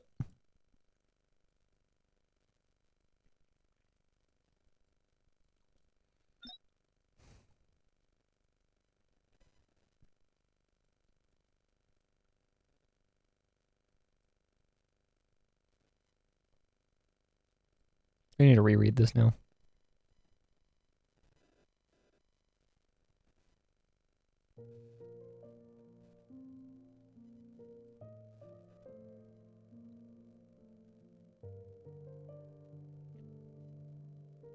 This one. The Parable of the Tree. The king's gardener and the tree's spirit of the royal garden were in love. The king wished to repair the beams of his pavilion, and so needed to cut down the tree with the most spiritual energy within. The king's was the incarceration of the primordial one, and the gardener could not defy the sovereign of sovereigns, and so he could only bring his plea to the king's priest, which is the incarnation of Tokyo Kami. This has always been really weird to me. This whole section. It's Parable of the Tree. It's always felt very, and like, not anachronistic, but very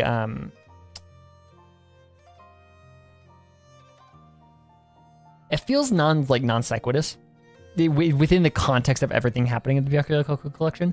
Like it feels very non sequitur.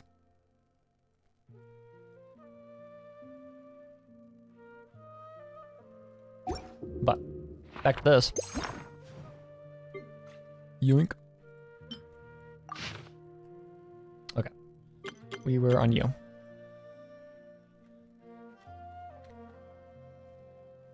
Okay.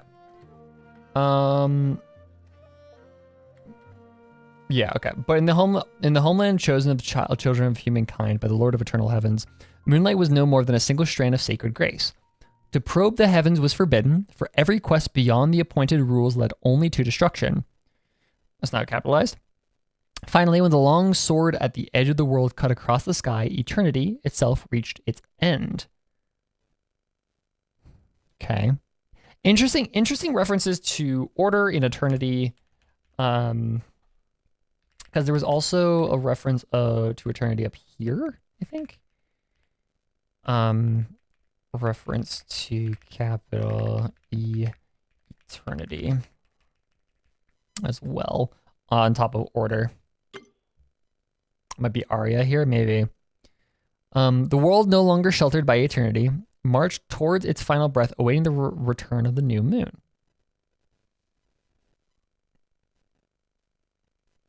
What are you planning? Yeah. It is interesting that it's an idea.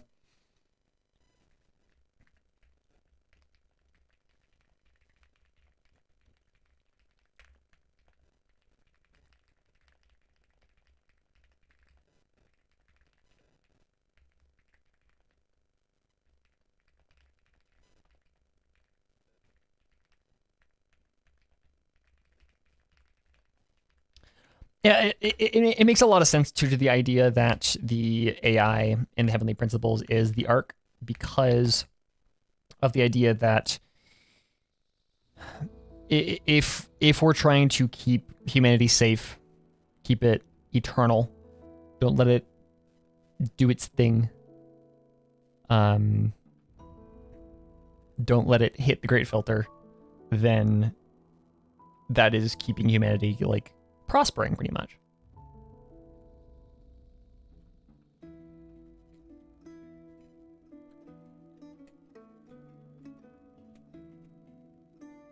Yeah, eternity is also probably.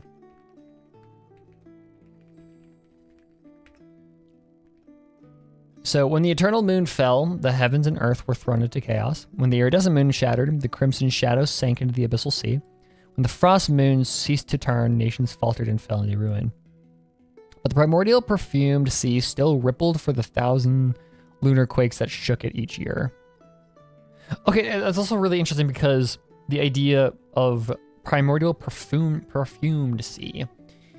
Primordial sea can also be referred to as primordial. Hold on.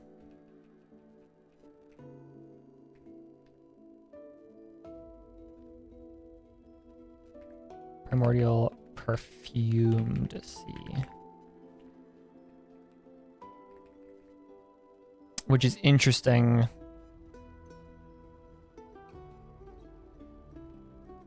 Do that? I can. Ooh.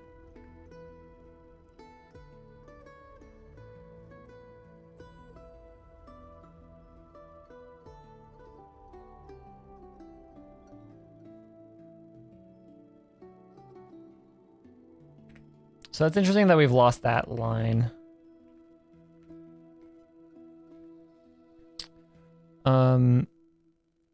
But we also have, there's this very like, and I know this is something that we've gotten before, but the artifact set draws a very strong link between the moons and the tides of the primordial sea, which is interesting because it feels like it was like a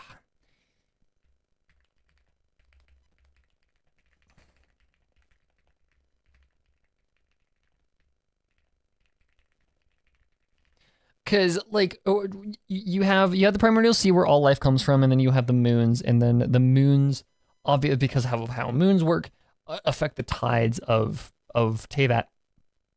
And it's weird to think about the fact that there is still moons and there's still tides, even if it's even if it was something that like Heavenly Principles would have wanted to get rid of that, right? But it almost feels like it's so intrinsic to the life of Teyvat that you can't really get rid of it. I think it's implied that they rose from the primordial sea. A lot of things are applied to have risen from the primordial sea, which gets weird.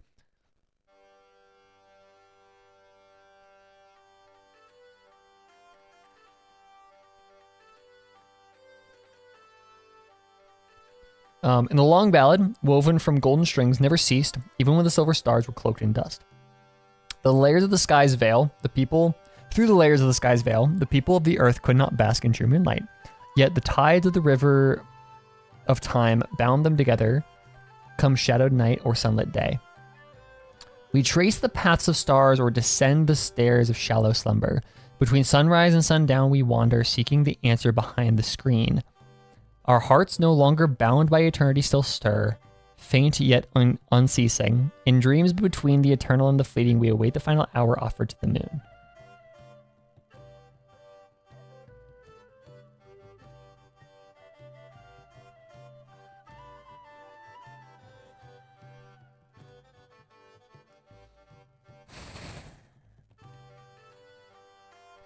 Ah.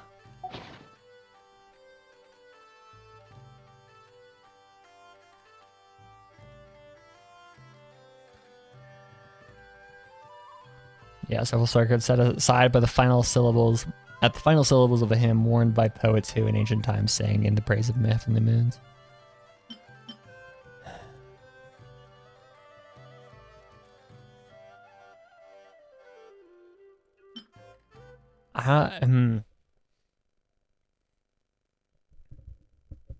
That's a lot. That is some wacky shit.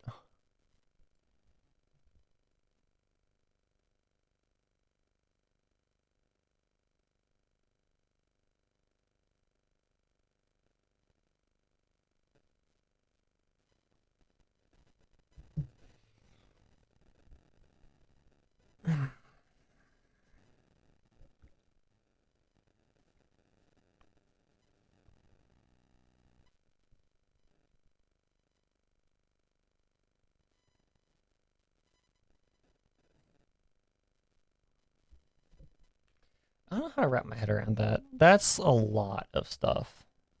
Yeah.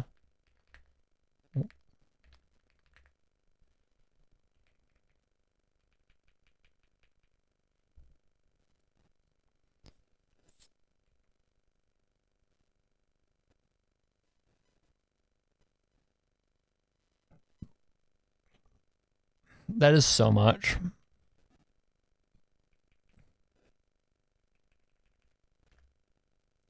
Which, okay, so a couple of things here. This makes the Traveler much more important than we first thought he was. Okay, yeah, so from the start of the game, you instantly get the sense that the Traveler is kind of important because they can do like things with elements that nobody else can do. Okay, whatever. But then you also get like, he kind of fades into the background, right? He very much fades into the background of the story of the game, and you kind of think, okay, he's weird because he's an alien, but that's like about it. And then, but now this kind of recontextualizes it into like, no, the Traveler is like the humans. Like the two of them are like the humans, and it's almost like, and it recontextualizes a lot because, okay, we now know that like it's possible that Adam and Eve type shit, yes, except they're twins, so not. God, I hope not. But like you get the gist, right? But like the idea though here is, yeah, but like the idea that we're getting at here is because we know that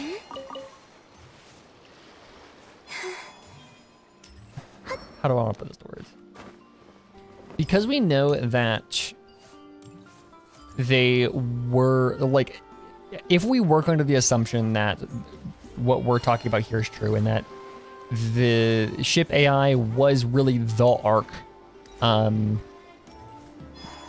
it was the creation of Teyvat's civilization, it would make so much sense that one of the Travelers is doing what they're doing to Teyvat, because who else would have the capability to just rewrite the things that like there? It makes sense that Lumine is able to do what she's doing with Teyvat because it's her spaceship.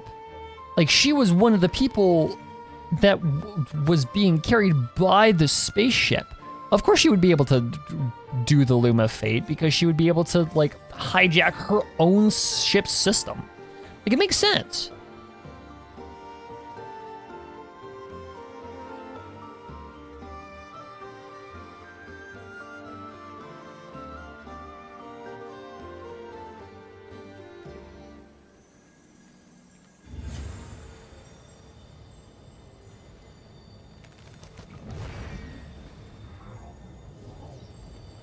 And the principles fuck up their world. Okay, so this also begs the question of like, to what extent is everything in Teyvat digital?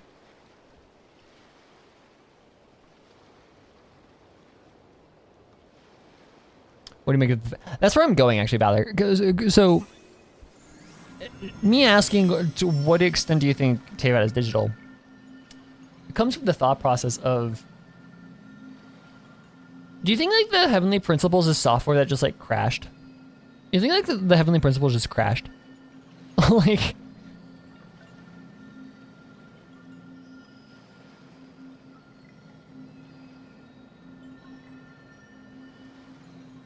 or something along those lines? And by the same extension, Asmodee is like software that just crashed?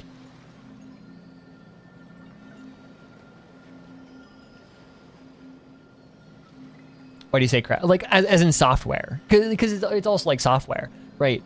Either like it's just software that just stopped working all of a sudden for some reason. Like, because like I'm imagining, okay, could it be that a logical contradiction happened inside of like Asmodee's programming when she did what she did to the travelers and caused her to crash, and that's why she's just gone? Is because the thing that she did to the traveler was like the last thing that she did before like she just fucking crashed, right? As a piece of software created by the AI, by the ship's AI. We need to come up with a better name for the ship's AI.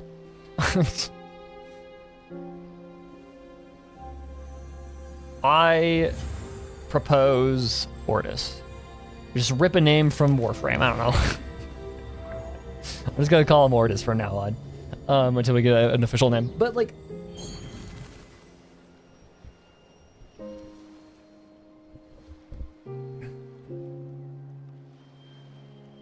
coding laws and stop with the twins, or just it's just a glitch, like some sort of glitch in the system that just caused them to stop working. I used to take long walks. Like because when you sometimes when software. I can keep up. Like, I've run into this before. When software tries to do something that it isn't privileged enough to do, it can just crash because it's undefined behavior. Because software itself does not know that it is trying to do something that it doesn't have privilege to, unless you build in checks for it. Right? So, like, it could have been like Susty just... I still call her Susty sometimes. So say just like, yeah, it's an uncaught exception. Exactly. It's the idea that like it tried to do something that didn't have she didn't have privilege to do, but she didn't realize she didn't have privilege to do it. She thought she was just acting according to her programming, right? She was just doing what she was created to do. But upon doing stuff, she just like, you know, uncaught exception, just completely fucking just yeah. And it also makes a lot of sense that Lumine would be able to, like, pretty much she has what amounts to a backdoor into Teyvat because she engineered the AI that created Teyvat and how we know it, at least today.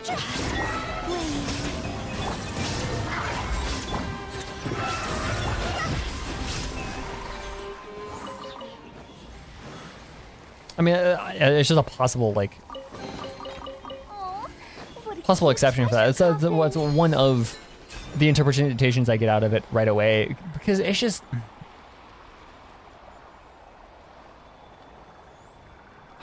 It's just weird to me that... And one of the things that I do struggle with is this idea that... Shine down. Mind the side effects. Is the fact that the Heavenly Principles and Asmodee are just gone. Like, they are like Bikini Bottom on Cute treasure coffin. No SpongeBob Day. Like, it's like, it's just weird that it happened like that.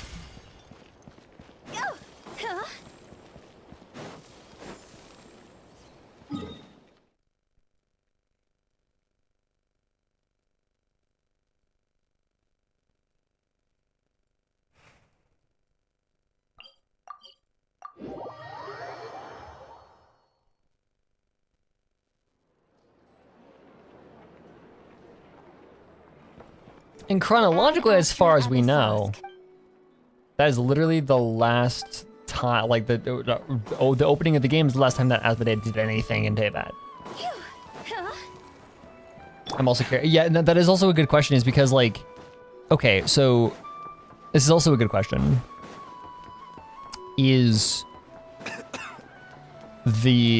Are the other beings that come from Teyvat also humans? I would say... Hi, Enfe.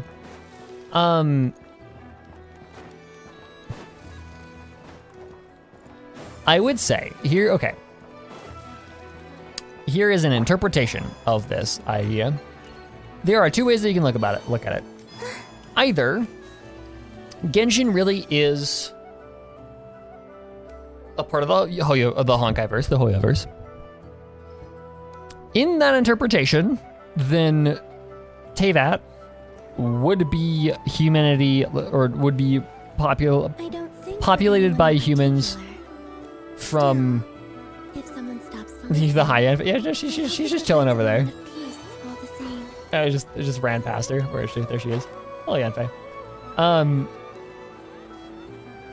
You have two interpretations here. You've got either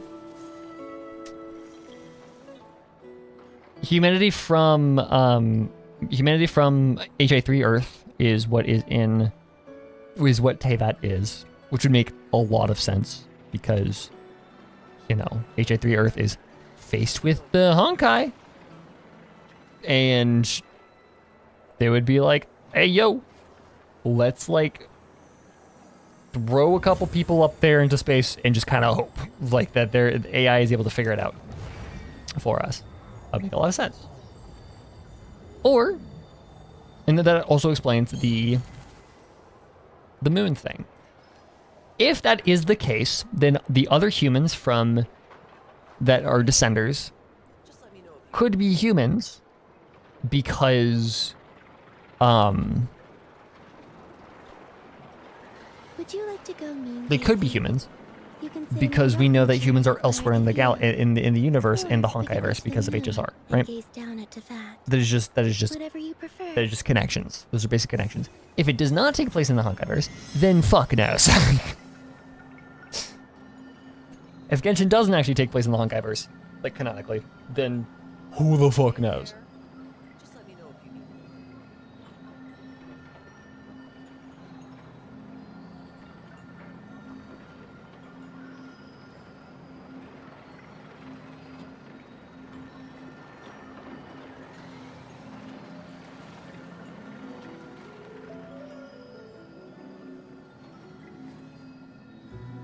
But also, Point of Order has chronology is not the same as far as we understand. Okay.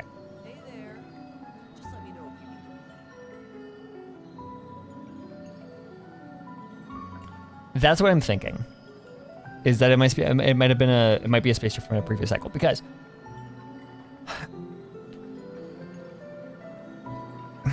we do not have any confirmed canonical evidence of where Genshin takes place in relation to HSR and HA3.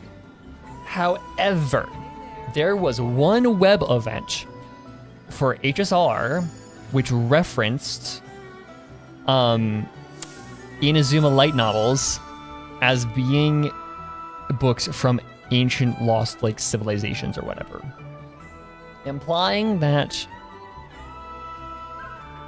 Genshin took place a long time before HSR. But that, again, that is only from a web event. It is a very small little bit of text, of flavor text in a web event. So it could be non-canonical. But that does hammer home the fact that the chronology between the two games, assuming they are in the same universe, is not confirmed in any way. We know that HSR and HA3 roughly take place around the same time because of, you know, Walter, but Genshin is a completely different story. Hey there.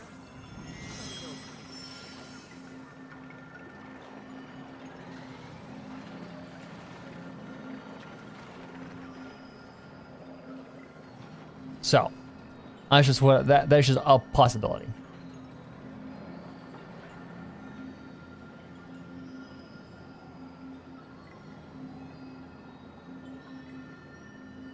Hey there. Just let me know if you need me. Yeah, exactly. What are you doing here, Early Plum? I actually haven't even talked to you. Yanfei, long time no see. Well, well, if it isn't the Traveler. It's been a while for sure. Didn't expect to see you and not cry. So what brings you here? Oh, if only. Not Cry's even more lawless than I could have imagined. So the Hoya, oh no, yeah, the Hoyaverse little iceberg is getting fucking deep. Are we talking about GG? No, yeah. God, it gets even worse when you factor in GGZ. That game is it makes things fucking weird. How should I put it? Well, that's just it. This place is quite literally a lawless land. Anarchy, my favorite. Even if I was hired to provide legal assistance, I suspect it'd all devolve into everyone resorting to the Final Defense Manifesto to air their grievances. Treatise Manifesto. Ta-da! Treatise Here's your Manifesto. answer. The most direct Treatise method of Manifesto. self-defense. That's why it's a manifesto. Okay, enough of that. The reason I came to Nod Cry is to gather material for the new legal guidebook I'm co-authoring with Shinobi. Alright, see you, Phantom.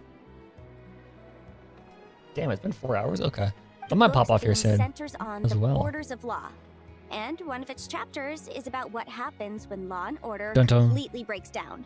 Sorry. This is a relevant conversation, Yanfei. There's no way I'd be able to get an accurate picture of that back in Liyue.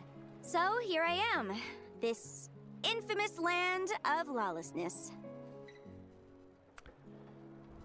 You might stumble into something here, Yanfei. Just a little bit. As soon as I stepped into Nod Cry, I knew I was in the right place. It's not like the law here has broken down. It's more like it never existed at all. And unsurprisingly, I haven't run into a single person in my line of work. Being a legal consultant here is probably an easy way to starve. Are you on your own? That seems dangerous. Hey, don't worry. I've got Adeptus blood, remember? Ordinary bandits can't even scratch me. In fact, I'm kind of waiting for someone to come and accost me. Then I can drag them aside and interview them on how they survive in such a hostile place. Yeah, no, there's better ways of doing that. Yeah, you have no idea. I spent so long convincing her to let me leave. I'm sure my horns grew out a little. Wait a moment. You did talk this through with Madam Ping, yeah? Why, yes, we talked it through. I definitely did. And she's definitely said yes, right? Yes? Yeah. Granny just loves me to bits, you know, and we spoke for ages. Anyway, I'd love to stay and chat, but I've got an appointment with, the Curatorium of Secrets. Ah, yes. Go talk So, with Nefer. Without further ado, I'll be getting a move on. I would love the idea of Nefer just fucking reducing Yanfei to a nervous, like, pile of tears. See you! Bye! Like, just from her intimidating presence, is like, just would reduce Yanfei to just a pile of sobs. The Yelan of Nod Cry. No, exactly. Pretty much.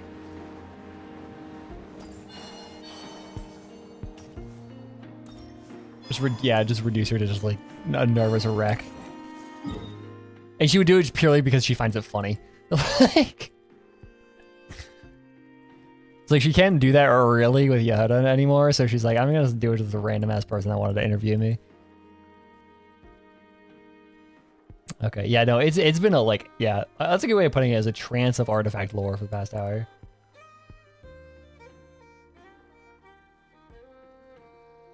Yelan wishes she could be Nefer.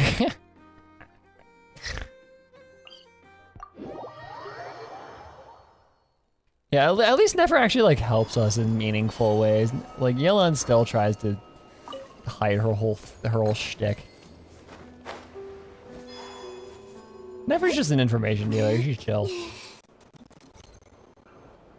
Anyways, I think that is all I've got for today.